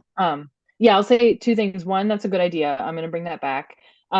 Two, I think, you know, part of what we're trying to do as well is make sure that we're hearing from everybody, right? So councils are certainly an important stakeholder, and folks who have followed land use policy for a long time. So I think so we definitely want to, you know, work with you guys, the councils, and we want to hear from folks who can't afford to live in our community right now, or who are on the edge and barely can afford rent, you know, so we're trying to balance all those interests. And so I think that's a really great idea. And I will take that back as a recommendation. And then also just to say, we're trying to hear everybody in the community. So. Well, sure. And I see that I have been ignoring Steve Montooth for the last For- half hour, and I apologize. For So months and Steve, months, yeah. Steve, Can you hear me okay? Hey, Anna, I was pretty shocked and concerned about the mayor wanting to not fund the mobile crisis services. And do you think it's going to be a pretty stable funding source now? Yeah, I think so. Like I mentioned, you know, we took it out of alcohol tax. Part of the reason for that is when it's in the regular operating budget, there's positions attached to it. It's not just one line item in the budget, you know, so it's still on the ground is people working and doing the job. But that was part of the idea is let's just take it off the table. I think the mayor misunderstood what he was doing when he vetoed it, you know, thinking, oh, I'm just vetoing the funding, but no, that's the whole thing. But when we move it in the operating budget, then it's also positions and it's built into the regular budget. So I think it's going to be stable, and because we overrode the vetoes, it's at least a settled question for now. Thank you. Anything else, Steve, that you had on your mind there? I think that'll do for now, Kathy. Thanks for asking. All right. You're so welcome. Okay, Anna, anything else? Any other I think questions? that's for Anna? Yeah, go ahead. Oh, I was just going to say, I put my email in the chat and I'm easy to find. So please just reach out if you have any questions or want to follow up. Also happy to meet with folks. Oh, I'll mention, sorry, one more thing. I don't have the graphic ready yet, but I am going to hold a couple of constituent coffees. So one's going to be Saturday morning, not this Saturday, but the 16th. It'll be down at the Julie Colati, I think 10 to 11 is what I said. And then the second one will be Wednesday, the 20th, and it'll be at Writer's Block here in Spenard. So I'll make sure to send that out to councils and make it available. I'll put it on social media. But just to say, if you want to come chat, that's a good time if you're still around for the holidays. Okay, thank you, Anna. Let's see. Is there anybody representing the mayor's office? I don't believe so. And is there anybody here representing the school board? I don't see Dave Donnelly, who's been assigned our counsel. So we'll just skip over those and airport report. John Johansson, thank you so much for joining us this evening. Thanks for having me. I'm going to leave my audio or video off because it messed up my audio last time. As I mentioned, we do not have an airport update narrative. Hopefully we'll get it out early next week and get it posted and sent off to the adjacent community councils. But so I just have a few things to speak to. The master plan is moving along. The consultant is working on identifying draft alternatives, and then we are going to have some meetings, a meeting of the Airline Advisory Committee, a meeting of the stakeholder working group, and a public meeting in the vicinity of February 6th and 7th. So hopefully at the January update, we'll have more firm dates on that, but we will have the consultant for all three of those groups during that time frame presenting alternatives for consideration to meeting the forecast demand. Another thing, we have a request for proposals out on the street right now for concessionaires, either food and beverage or news and gifts concessionaires, to fill a couple of vacancies we have in the C concourse. And so we're looking for folks that might be interested in opening up shop there, either food and beverage or news and gifts, and information on that's available on our Anchorage Airport website, which you can access by Googling anchorageairport.com. Yeah, the only other general thing I have is we're having holiday musical groups performing in the airport again, starting sometime next week. Hopefully we'll get something up on the website with a schedule, but they will be performing from from roughly 1 to 5 p.m. Up until probably the Friday before Christmas. And those are generally school kids, some adult groups also playing holiday music. And then Kathy has asked, as usual, for me to give an update on all the other land leases, et cetera, going on around the airport. The only thing we really have to update is, well, number one, Northlink began construction this fall, did some clearing and worked on an access road, but they're shut down for the year. That's the development along Raspberry Road. The only other projects where there's anything active happening, the Alaska Cargo and Cold Storage and the FedEx facilities, which are proposed to go in the bog across Postmark from the post office. They're both still working on their modifications to their draft environmental assessments for submittal to FAA. Don't have an exact timeline on that, but they're currently working on those. No updates on any of the other projects for the 39 aircraft tie downs associated with the air traffic control tower. The environmental assessment for that project is expected out in the draft environmental assessment is expected out in early January. And that is all I have. Okay, does anybody have any questions for John with regard to airport items? Okay, looks like I guess so, John, there's no updates on with regard to the lease southeast part of the southeast of the gravel strip, that lease application and proposal, anything on that? Oh, the organization that won the bid for that has yet to sign a lease. So that's out there hanging right now. Okay. And if you can just keep us updated on that as that progresses, we would appreciate it. Yep. Okay. And with regard to the one T hanger, I forgot the reference on that, but it's west of Echo Parking. Yeah, they're still working on trying to figure out what they want to do, and they're looking at asking the airport for modifications of their lease agreement to revise their plan. Do you know if it's they want to lease out less land, or is that my understanding is they're talking about fewer T hangers and more tie downs on the same site. okay? But those details are still being talked about. Yeah. And as a reminder, Turnagain Community Council, I know I've mentioned this to you guys more than once.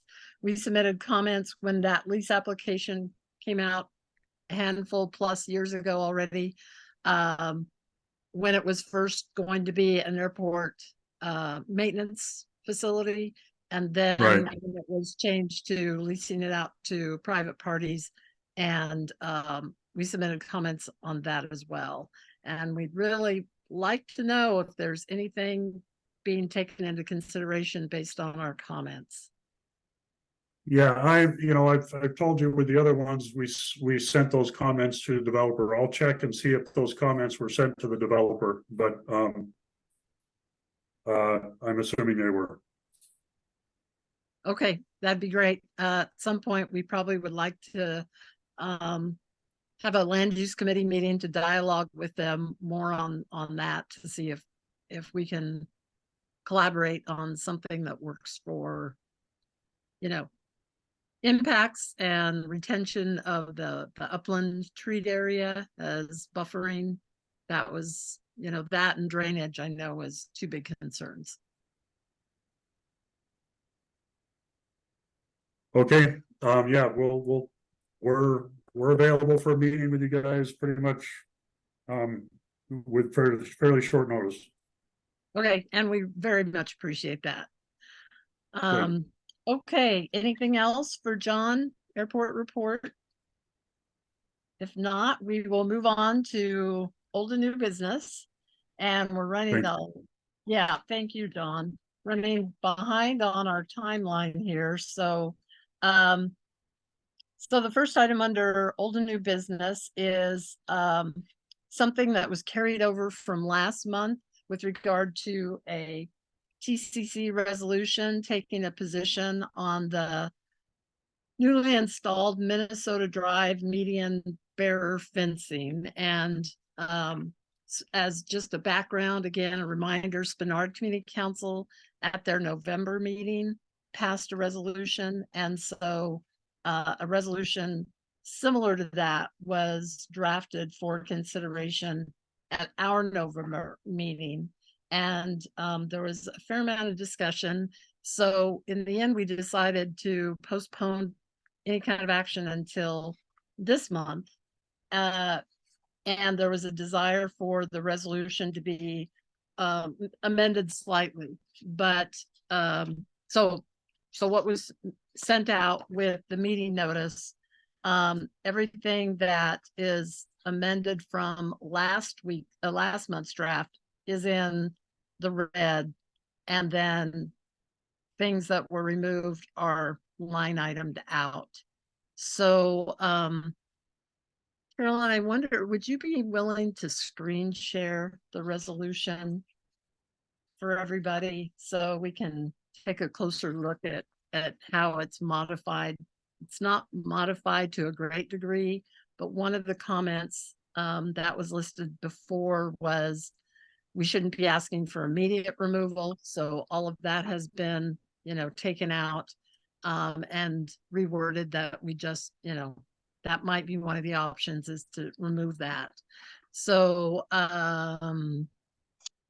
Hey, Kathy. Your hand raised, yes. Yeah, and before, so I don't want to skew your guys' discussion or anything. I just wanted to share. I shared this last night at Spenard as well. And again, regardless of how you guys take a position, but I'm interested in this and really asking DOT, how this happened. It doesn't seem like there was public process, et cetera, and have concerns about the safety. So myself and Daniel Voland and Meg Zalatel, they're both the co-chairs of our transportation committee. We have Spenard's resolution, and we're going to follow up with DOT staff and basically ask to have a meeting with them and to also include Spenard Community Council. So certainly, whether or not you guys take a position, if you would be welcome to come to that meeting as part of, as a stakeholder in West Anchorage. So we're not looking at doing that until at least January, but just to mention that that's something we're still tracking. And so again, not to influence your guys' vote, because you can participate regardless of if you pass the resolution. But just to say that we're still watching that one. Okay, thank you, Anna. We appreciate that because yeah, that was kind of certainly the discussion with Spenard Council last month, as well as our council last month, to the degree that there was no public input. They got funding to put in lighting, and the next thing we know, there's this pretty obtrusive infrastructure put in the median between Benson and West Northern Lights there along Minnesota that has certainly generated a lot of feelings about. So okay, so just for those of you who participated last month in the council meetings, so you're familiar with this, is there any discussion about this draft, and if we want to go ahead and move to approve and then discuss it? Or do you want to make some general comments before we go ahead and take that kind of step?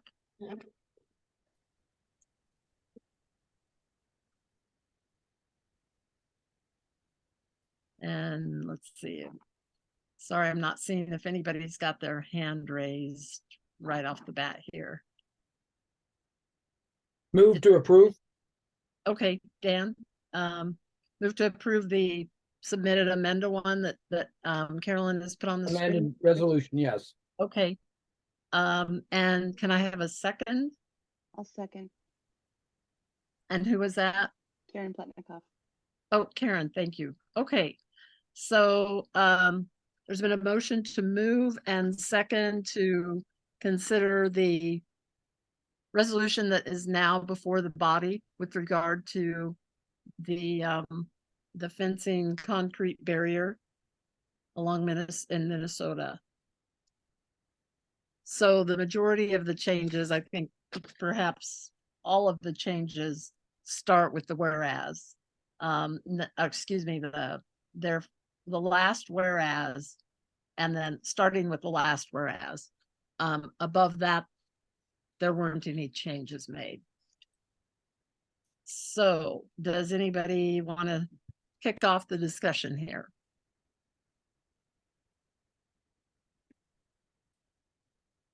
Well, being the motion person that did the motion, I get to talk first, I guess. But I think this captures what we discussed last month and changes it to word it to where we will be in alignment with Spenard, and also gives a good our feelings about this barrier and this whole upgrade to Minnesota in this area that needs to be redone. That's all I have to say. Okay, thank you, Dan. Does anybody else want to weigh in on the specific changes or any other comments with regard to the proposal in general? I mean, Kathy, it seemed like the main change that was made was to take out the immediately resolved, the recently installed barrier. So that's been taken out. It's been sort of replaced with collaborating with community stakeholders, including Spenard and Turnagain, to identify effective solutions. So it kind of goes more along the lines of let's sit down and talk about some other solutions. There's objection to the design that was done, but it no longer calls for the immediate removal and sets the stage for sitting down and talking about some better solutions. Yeah. Yes, that pretty well is captures, I think. Yeah. Does anybody else have any comments? Let me see if I can find hands again here. If anybody's got their hands raised, please shout out. Doug Miller, I see you have your hand raised. Yeah, thanks. I wasn't participating in the last meeting, but I like the resolution and I like the changes that were made. I have one question about, is it really possible?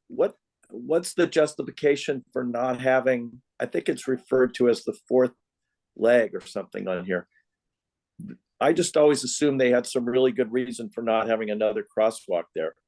And I don't know anything about intersections or planning, but what does anyone happen to know why intersections are constructed that way? Do they go faster than an intersection with 4 crosswalks? So it's just a very sort of a technical question. Yeah, that's a very good question. Does anybody want to try and respond to that? Well, it's not consistent, but there is a conflict with the left-hand turn lane off of Northern Lights onto Minnesota. The two two left-hand turn lanes and the way they have the traffic signals set up.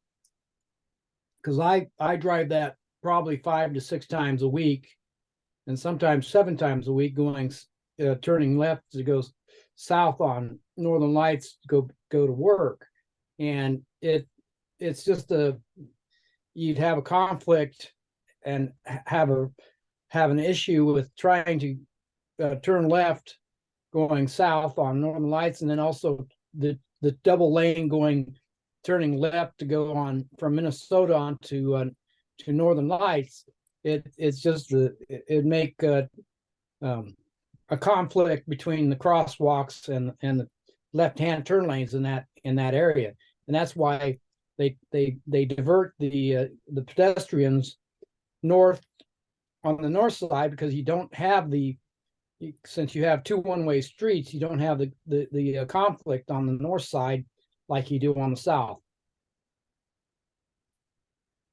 But again, you could change your lighting and your crosswalk situation where the pedestrian would have a chance to cross. If they set up the lights right, the pedestrian would get the right of way at a certain time to get across there, and you wouldn't have a problem.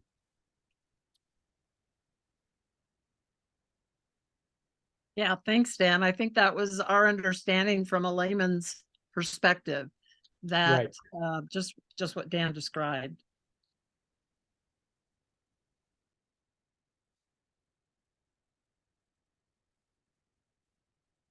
Okay, does anybody else have any questions or comments on this amended resolution?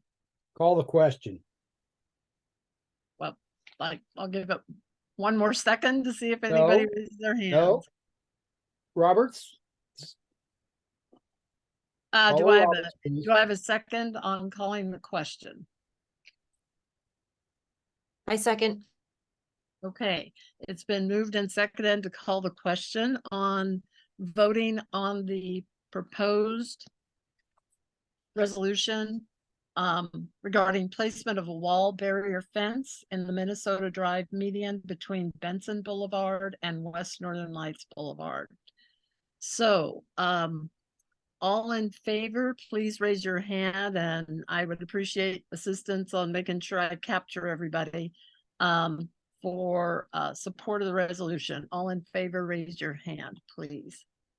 Okay, 1, 2, 3. Oh, let me go ahead and raise my hand so I'm on record as well. Okay, 1, 2, 3, 4, 5, 6, 7.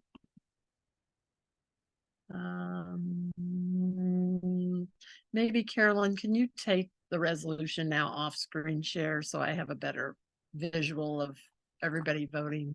Thank you, Carolyn. I appreciate it. Okay, 1, 2, 3, 4, 5, 6, 7, 8, 9, 10, 11, 12, 13. I think I've got 13. Does that look like I got it right? 1, 2, 3, 4, 5, 6, 7, 8, 9, 10, 11, 12, 13. Okay. Why don't we all lower our hands? Is there anybody opposed to this resolution? I'm not seeing any hands raised. So that passes 13-0.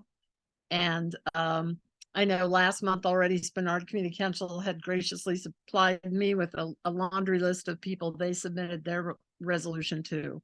So I will get this signed and make sure that that is sent out to the appropriate bodies, and we'll see what happens. And, you know, again, thanks to Anna for also following this, and hopefully we'll be coordinating with her. Okay, the next item on the agenda is some proposed rehab work for trails at Earthquake Park. So welcome Mark Larson and Chris Habich, and let's see who else may be in that trio of visual there.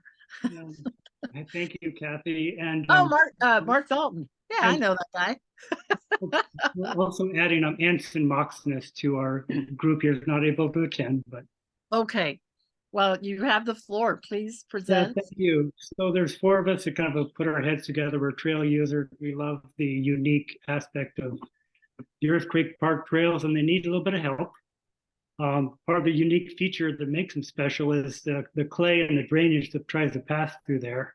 The main corridor kind of cuts off where the water wants to go. So our short, simple proposal is to let the water go where it should by doing as little work as possible. Okay, so if you could help me screen share, I'll kind of walk you through the area we're talking about.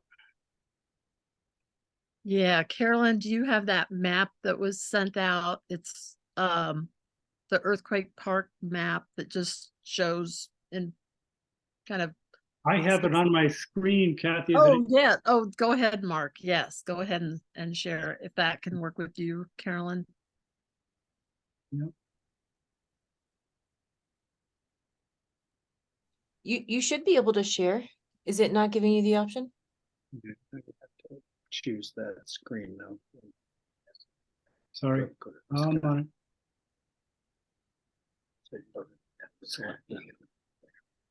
And then. Here we go, guys. Team effort. You good? Yes, thank you. Great. So just to orient, obviously we've got the coast here and the coastal trail in green. The blue map is the main corridor that you might be familiar with that kind of runs through the park. We're proposing we'll look at the red part later, but the blue part is the one that needs the most attention. It's about a 600 to 700 yard segment that we're looking at here. Roughly 100 yards of which has turned, especially the last couple of years, into pretty much of a quagmire. Even on a dry summer, there's some spots that have always could use help. There are two spots that have actively flowing water. We'd like to replace the existing boardwalk, or even platform, if you call it that, which has been cobbled together over the years by miscellaneous volunteers. We're talking about a slightly elevated platform to go over the flowing water. Most of the places, though, are just simple places where the water is trying to get past here, and it's turned into a kind of a big bog. We try to do probably would involve just carving a few channels in there to let the water go, some minor fill, some landscaping fabric. We've talked with the Muni about this. It falls within the scope of the Youth Employment and Parks program. It's definitely on their radar. They are approve of they give tentative approval from their aspect of they'd like to work with the project with the youth. We've had the Anchorage Parks Foundation weigh in after looking over our letter, and they gave the thumbs up from their approval. And so we're, I guess, asking, first of all, for your questions to see if there's anything else you'd like clarified. And we'd like to take this forward, hopefully to apply for some challenge grants that are coming up here in January. So, yeah, it's from the Anchorage Parks Foundation. So chime in, guys. Anything else? Okay, does anybody have any questions on? Kathy, if I could add, sorry, Kathy, jump in, but the red section is we prioritize. We'd love to work on the blue first. Time in the end, energy and materials and money provided. We'd like to have this section remediated. This is the one that ties in. And just so we're clear, this is the hill right here coming down from the viewing platform, where it takes a sweeping downhill turn to go back to the coast. If you take a right here, it's what takes you over to the trail system with all the interpretive trails that run through here with the cool signs on them. And this is bridged in quite a few places by cottonwood trees and a mishmash of trees that people have laid down. And it could be better to get to this cool trail system in here. Okay. If that's So clear. you're looking at a fair amount of tree cutting along the red. No, ma'am. This is a wide. This is an existing trail. It's quite wide, quite muddy. there would not need to be any trees removed. What I was saying is that people have taken dead wood just to kind of bridge over some of these wet spots. So picture a pretty crude bridge just to get people's feet off of the wet. Okay. Yeah. And so you would apply for a future grant or some other kind of funding source? Possibly future, or if with a stroke of good luck, possibly incorporating the whole project into this in its entirety with the blue and the red sections together this summer. Okay. Challenge grant. With the exception of the challenge grant. Yeah. Okay, let's see, Sarah and then Dan. Yeah, I just want to say thank you guys. I live right across the street and I'm a big fan of that area. And it's pretty much impassable in the summer. You better have your muck boots on or whatever rain boots you have. And so what I'd like to ask is if you could keep us posted on ways we could either volunteer monetarily or my favorite, which would be getting our hands dirty. So if you could just keep the council. Thank you, Sarah. Go ahead and take my email address down, because we, as part of the challenge grant, they do accept sweat equity to provide and they will match that grant. So if you put up hours, that it contributes to the whole process. Yeah, that'd be great. Could you drop your email in the chat? It is in the chat. Yes, I've already put it. Okay, great. Thank you. Thank you, guys. Thank We'll be in touch. Okay, Dan, and then we've got Glenn, and then Doug, and then Pat. So we've got lots of questions in the queue. I'm totally for the blue one. I have a couple issues with the red upgrading the red trail on the south side coming down the hill there. What are your plans? Right there coming down the hill, because that's quite a grade coming down that hill. Yeah, I gotcha. Yeah, we just put that in there. Actually, this was generated by Annie, one of the park supervisors, to show kind of the line that most people take through here. Right. This is a scramble. We're not proposing to link the green to this red. It just shows the way that most people have traveled. If you go from here and right about to here, it's basically flat, okay? Yeah. And then from this arrow up to the green, it's for people who want to train for the mountain marathon, and we'll let them do that. We're not going to promote. You would have to put in, to make it ADA, you'd have to put in a quite a switchback to get down that hill. And we're not. That was never. I should have made that clear. That's not part of the process. Is to make. Okay. All right. So I just wanted to make sure that you were not going to. Yeah, because if you try to improve it, you'll have to bring it up to ADA standards, correct, and that would be a problem. Correct. And we did check. Annie, the park supervisor, checked with her supervisor, and the initial word, my understanding was that because of the nature of the topography in both of these routes, it was not deemed to need ADA approval. That's my understanding. Compliance. Okay. All right, but still, even putting in a safe passage down that hill would, even for the non-faint of heart, would have to be, you'd have to make it safe as stairs or understand a good ramp, even some switchback. Yeah, and that's not at all part of our plan. I should have made that clear. We're mainly focused on getting the wet spots on what the most of the trails are basically flat. Right. Okay. Yeah. Thank you. Yeah, I'm very familiar with that area, so yeah. Okay. Yeah. We want to leave it nice and steep for you, Dan, so that you get good training in when you're out on the coastal trail. Oh yeah. Okay, Glenn. All right, thanks, Mark. You're next in the queue. Thank you, Dan. Thanks, Kathy. When I saw Mark's name attached, I immediately had to jump on board and think this was a great idea. And it is a great idea.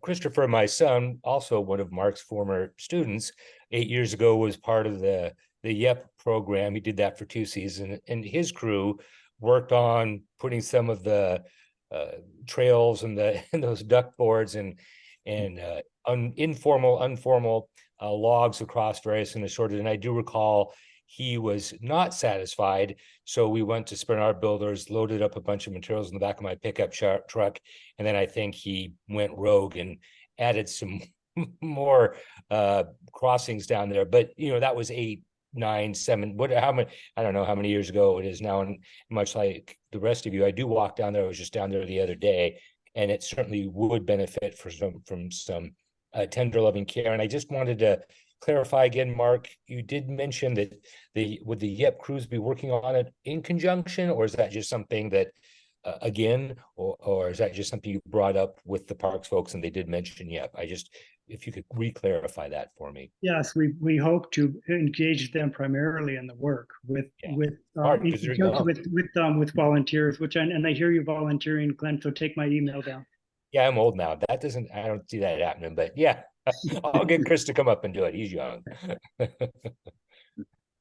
Thanks. Okay, great. Let's see, Doug Miller, we'll take you next.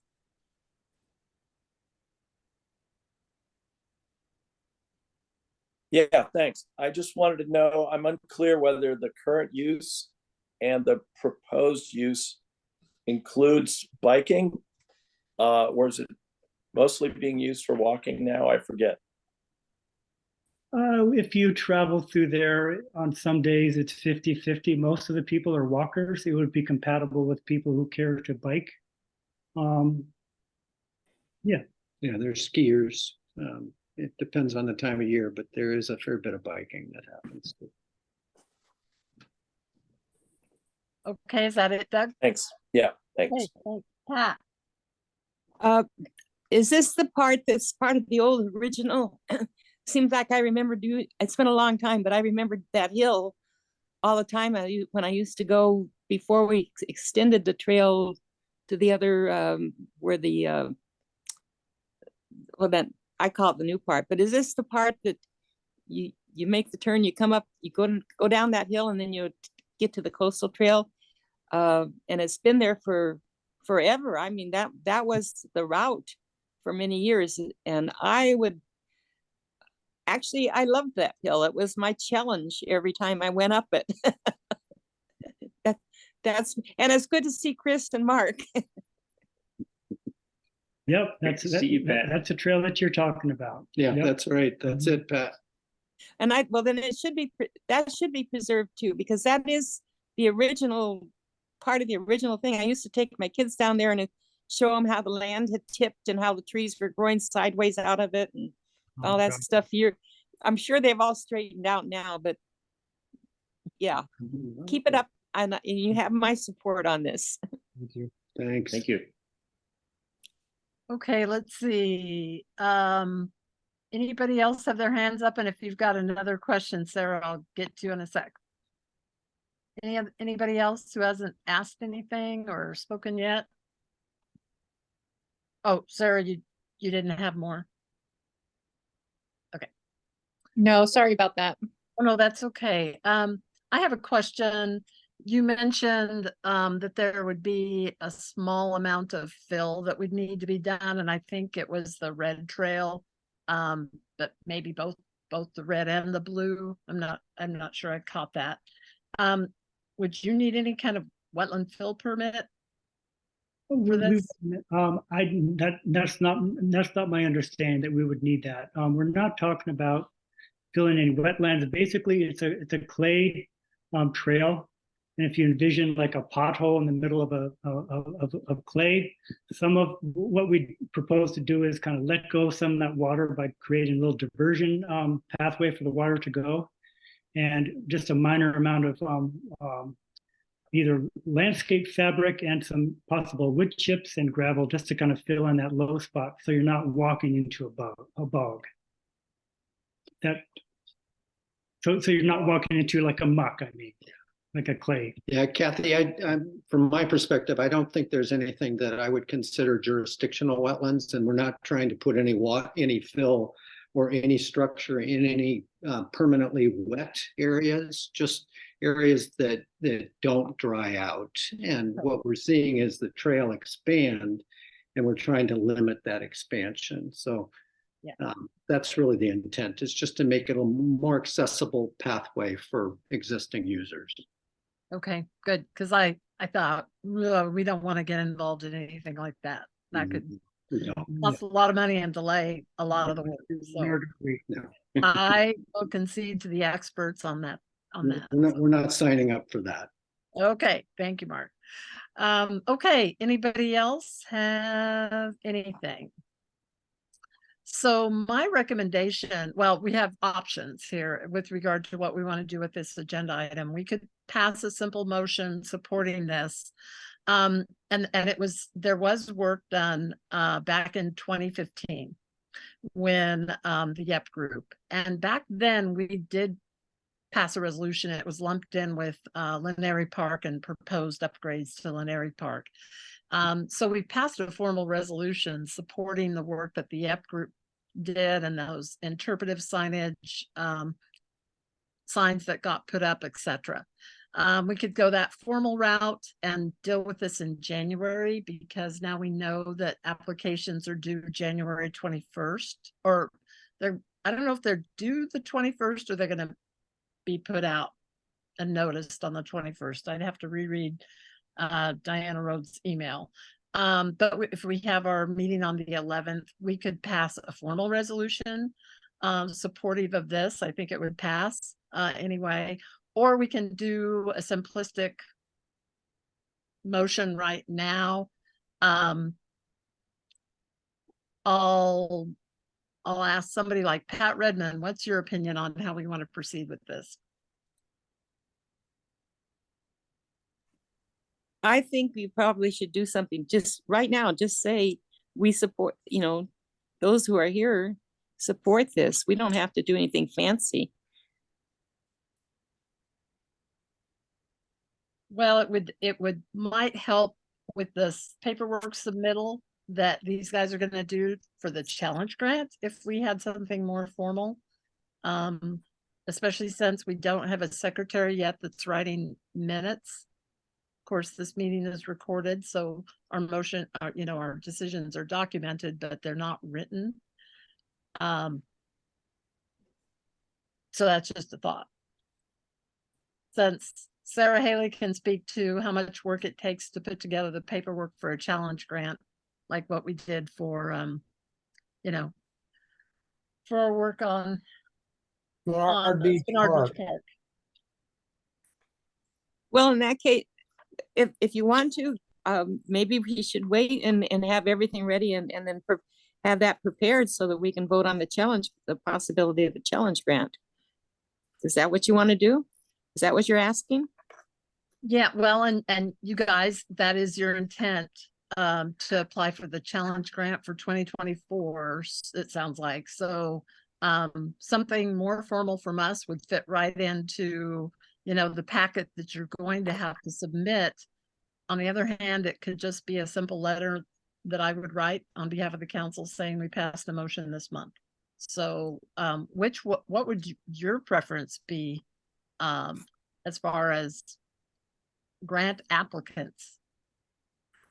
Well, nothing is going to change from our perspective between now and the next meeting. So whatever you feel is needed to have your stamp of approval, if that's where you're going, it'd be nice to streamline the project so we can get kind of forward thinking on the challenge grant application. It is competitive. We'd like to get in there and start moving on it. As early as possible, I assume. This is Pat. I move that we support the challenge grant for the improvement of the old trail at Earthquake Park. I'll second. Okay, you move that we support the challenge grant funding? Is that for the improvements of the old trail at Earthquake Park.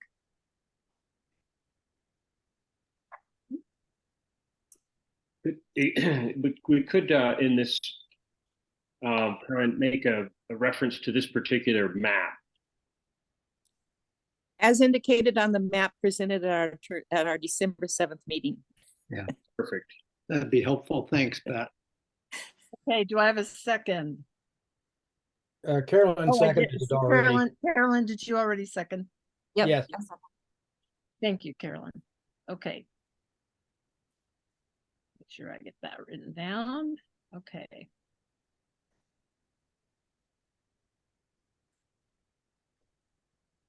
Okay, is there any formal discussion now that a motion is on the table? I have my hand raised. Okay, sorry with this, I gotta scroll up and down here to check with everybody. Okay, Dan, yes. The only thing I got a concern with is the hill on the red. And I was going to propose that the petitioners or the presenters come back with a formal resolution next month to so that we could put something to have a formal resolution to present to them or give to them, and so they could present it at the January meeting or put it in their packet that we support it that way. But we've got a resolution on the resolution on the floor. We have a motion. We have a motion. We have a motion on the floor, but so I'll support the motion, but that was what I was going to suggest. And with regard to your concern about the red trail, what were you gonna propose anything? Well, just the improvements of that hill, what Yeah. what the plans are there. There are no plans. That part of the trail needs to be taken off the map. Hopefully that snow stops so you can, but okay. Sorry, Dan, somebody else is on. I didn't quite catch the end of what you said, Dan. Sorry. Well, I'm just concerned about if we put the red trail, if we got that trail going from the coastal trail or the trail off Northern Lights down to there, that somebody will take that and say, you want to improve the trail down that hill. And I just want to make sure that that trail doesn't show that we're going to be improving something up and down that hill. That's my concern. Okay, thank you, Dan. Pat, go ahead. I was just gonna comment that I wouldn't want to see that changed much. I mean, shoot, that used to be my challenge to run to the top. It used to be I walked to the top and I finally was able to run to the top. That was always my challenge. And I wouldn't, and then run back down. I don't think it should be improved. I mean, it needs to be repaired, but I don't think it needs to be changed any. Thank you. And to be clear, Dan and Pat, that wasn't our intent. We were sharing a map was generated. It shows a line of where people travel, but I'm hearing you say you'd like the reassurance that the map and the resolution do not show any formal improvement on this hillside. Is that correct? What I'm saying is that the three dots that come off the green there should be probably taken out. Yep. Okay. That's my suggestion. Okay, the motion is to support the upgrades as indicated on this current map that we're being presented this evening. So how do you guys want to proceed as far as potentially amending that map? Could we put in this wording that the hill is not included in this map as indicated? Yeah. Excluding the hill. Excluding the three southern dots. Yep, the three most dots represent the hill. I would put in a friendly amendment. Sorry, Sarah, you raised your hand. Yeah, go ahead, Sarah. Oh, that's okay. I'm kind of fixated on the word potential, which I feel like is fine enough for me. I don't, doesn't bother me anyway. And this is very high level conceptual design, and we're not talking about any big improvements. We're talking about instead of there being willow branches, to keep your feet dry, it might actually be a 2x4. So I don't share the same concerns that Dan does. Okay. Okay. Since there's kind of various discussion with regard to this map, and the motion really bases our whole position on the map. Just this potential option is you modify, if you so choose as presenters, modify the map that reflects what the intent of feedback reflects. Well, and then we could have this on our January agenda with a modified amended map. And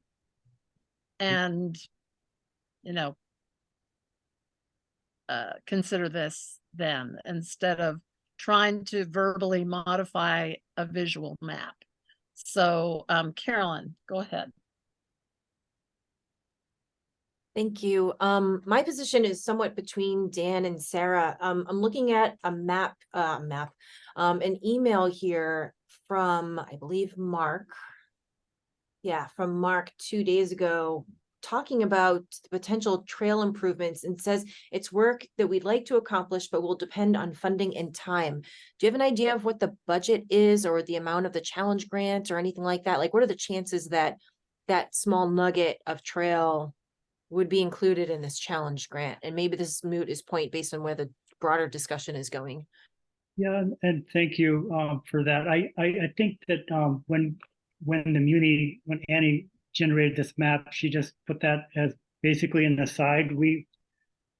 Our main focus, I know we've been taking a little detour in our conversation about this red section. Our main focus is on the blue trail. It'll be fine with us. I think if we were just to ask for TCC approval for just the blue trail only, and leaving this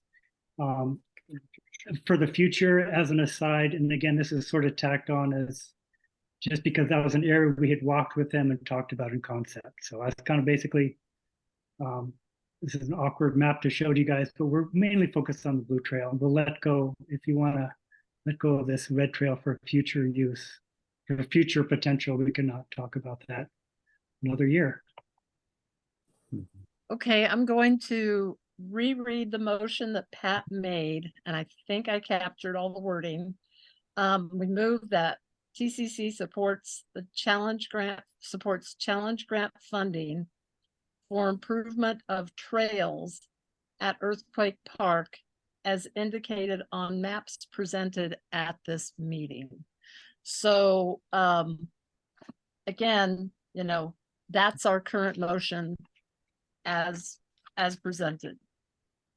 If we want to kind of put the whole thing aside, then it won't reflect your motion, Pat. Kathy, I have my hand raised for a while. Yes, go ahead. I don't Pat. think we should even worry about, I think we should do it just as we originally stated it, and not worry about the hill or anything, because if there's at some point in time in the future that may be taken care of in some other manner, but for right now, let's just vote on the whole thing and whatever funding they get, and then we'll work from that.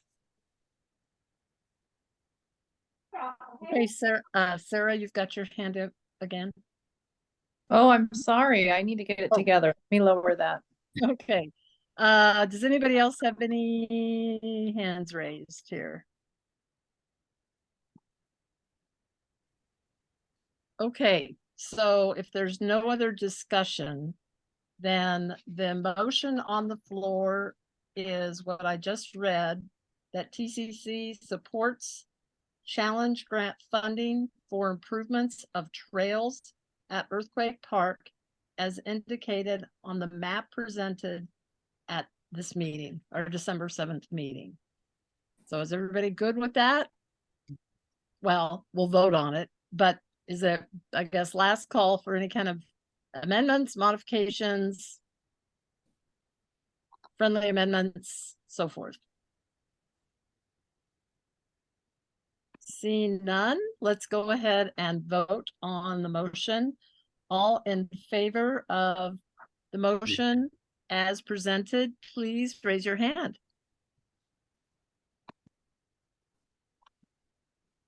Okay, let's see. Start at the beginning here. John, is Marnie voting as well? Was that in? No, you're muted. just No, me. Yep. just you. Okay, thank you. 1, 2, and Carolyn, can you remove the screen share? It's easier for me to see all the hands. And thank you for doing that. Okay, 1, 2, 3, 4, 5, 6, 7, 8, 9, 10, 11, 12, 13, 14, 15, 16, 17. I've got 17 yeses. Now everybody lower your hand if you were a yes. And is there anyone opposed to this motion? And Jean, is that correct that you're voting no, or did you? Okay, now I don't see any raised hands. So I think that motion passes 17-0. So thank you so much for all your work on this, you guys, and we appreciate it. And Thanks, everybody. when when you apply for, when you gear up and put together your paperwork and apply for the grant, then there will be a letter. I'll just write a simple letter reflecting our since we can't reference anything specific because you haven't gotten the application yet, we'll make it pretty vague. Thank you. Thank you. Yeah, thanks, everybody. And Kathy, Yeah. we're gonna need to extend. I say no more than 10 minutes. I was hoping not. Yes, okay. Thank you, John. Move to extend for 10 minutes. Is there any objection? Second, first of all, Second. any objections? Okay, good enough. Okay, so the last items on the agenda are just, let me find my agenda. It got buried somewhere. Our land use. Land use committee. Yeah, land use committee, and I know I have some things to bring up, so. But John, go ahead, and the two that are on there, so. So the two that are on there, Anna talked a bit about the draft housing action strategic plan, and that is was out for public comment. If you look at the work session for the assembly tomorrow, there's already a revised version. We did not get any comments in, but I think we can look at the revised version and get some in. I think the important things for me to think about is it's going to be important that any of the new housing actions try to maintain compatibility with the character of the existing neighborhoods. I don't think that's emphasized enough. I think there are also some questions and suggestions about maybe doing more to make more land available for residential development, either through the Heritage Land Bank or possibly rezoning some commercial or industrial land. And then perhaps look at some ways that the cost of construction can be reduced, either through the city providing infrastructure, or perhaps looking at modular housing and changing the business code. So I think they've done a pretty good job of it.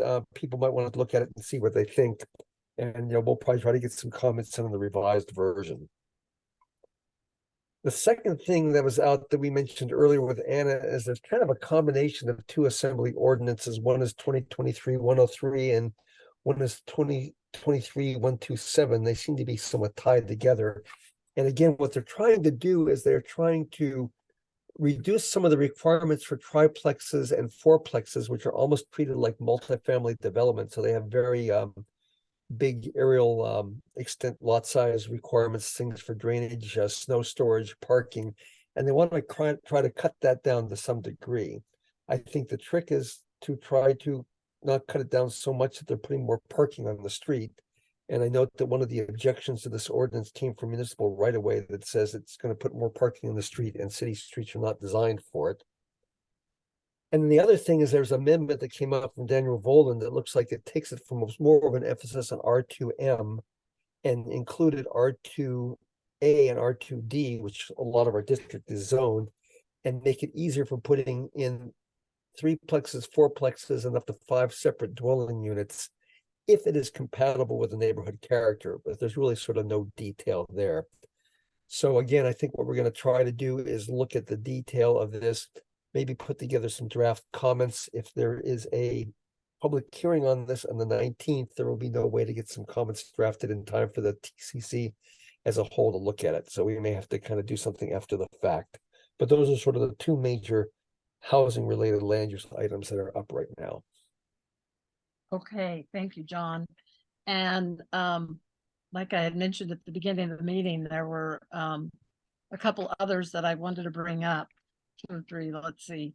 One is we received a notice of something going before the Planning and Zoning Commission. Let's see, the community council deadline is January 8th. The hearing is January 29th. And it's a review and recommendation by the Planning and Zoning Commission of an ordinance of the Assembly amending code to remove the requirement to pay a percentage of a development project's cost for non-conforming characteristics of use into a municipal public improvement fund under certain circumstances. And the notice did not include the actual draft ordinance, so I can't give you any detail. But I have to say that certainly caught my eye and a little bit concerned, because if you remove any costs associated with the developer saying, oh, these are non-conforming characteristics, the ordinance says we're really not supposed to do this, but we don't have to pay the price, we don't have to be accountable, then they'll just go ahead and do it. They won't even try to comply with the conforming characteristics that are identified, in code. And so, John and I can take a closer look at this one, because like I said, they didn't even include the ordinance. But I think we'd want to take a closer look at that. I just don't know what the justification is for allowing developers to kind of skirt what is intended. And I think it would just give any builder developer free range to do anything they want and not even try to comply with the code. So that's another thing that's kind of intermixed with planning, the land use committee. And then also, since Turnagain Community Council has history of following the marijuana stuff from day one of the development of ordinances with regard to marijuana in the municipality. There's a public hearing January 9th to the Assembly, and there's 2 ordinances that deal with marijuana, internet, telephone sales, samples, and drive-throughs. And I know I haven't had a chance to look at this. So I'm not sure, what we want to do with this, but I think it behoves us to take a look at it to see if there's anything that might raise a red flag based on our history of our input with regard to legalization and city code for marijuana. So we'll just have to take a closer look at that. Maybe fine with it. It's hard to imagine a drive-through thing at a marijuana shop, but hey, it could evolve to that and it wouldn't be a big deal. I don't know yet. And then lastly is just the Heritage Land Bank Advisory Commission meeting is December 14th. And FYI, they're having a work session on the draft 2024 annual work program and 25-29 5-year management plan. Of course, we have the history of reviewing those documents and submitting comments every year because there's some large areas of HLB land west of the airport. I zoom in on most of these advisory commission meetings, so I'll find out what kind of discussion they have. And I don't have any deadlines as far as, you know, when this might come up before the assembly. It's just something that they're starting to work on now in at their December meeting. So that's all I had. And is there anything else anybody wants to quickly bring up before we adjourn? Or did anybody have any questions on either what John and I brought up with regard to land use committee stuff? Okay, if not, then I will entertain a motion to adjourn our meeting. So moved. Oh, thank you, John. Can I get a second? Seconded. Thank you, Sarah. Is there any objection to adjourning the meeting? I don't see any, so thank you, everybody. Happy holidays, everyone. And John and I will be definitely getting the word out about any kind of land use committee meetings scheduled and see what all we want to try and squeeze in. So thank you again. And Thank you. Merry Christmas. Happy holidays. Happy holidays. Anybody traveling, travel safely.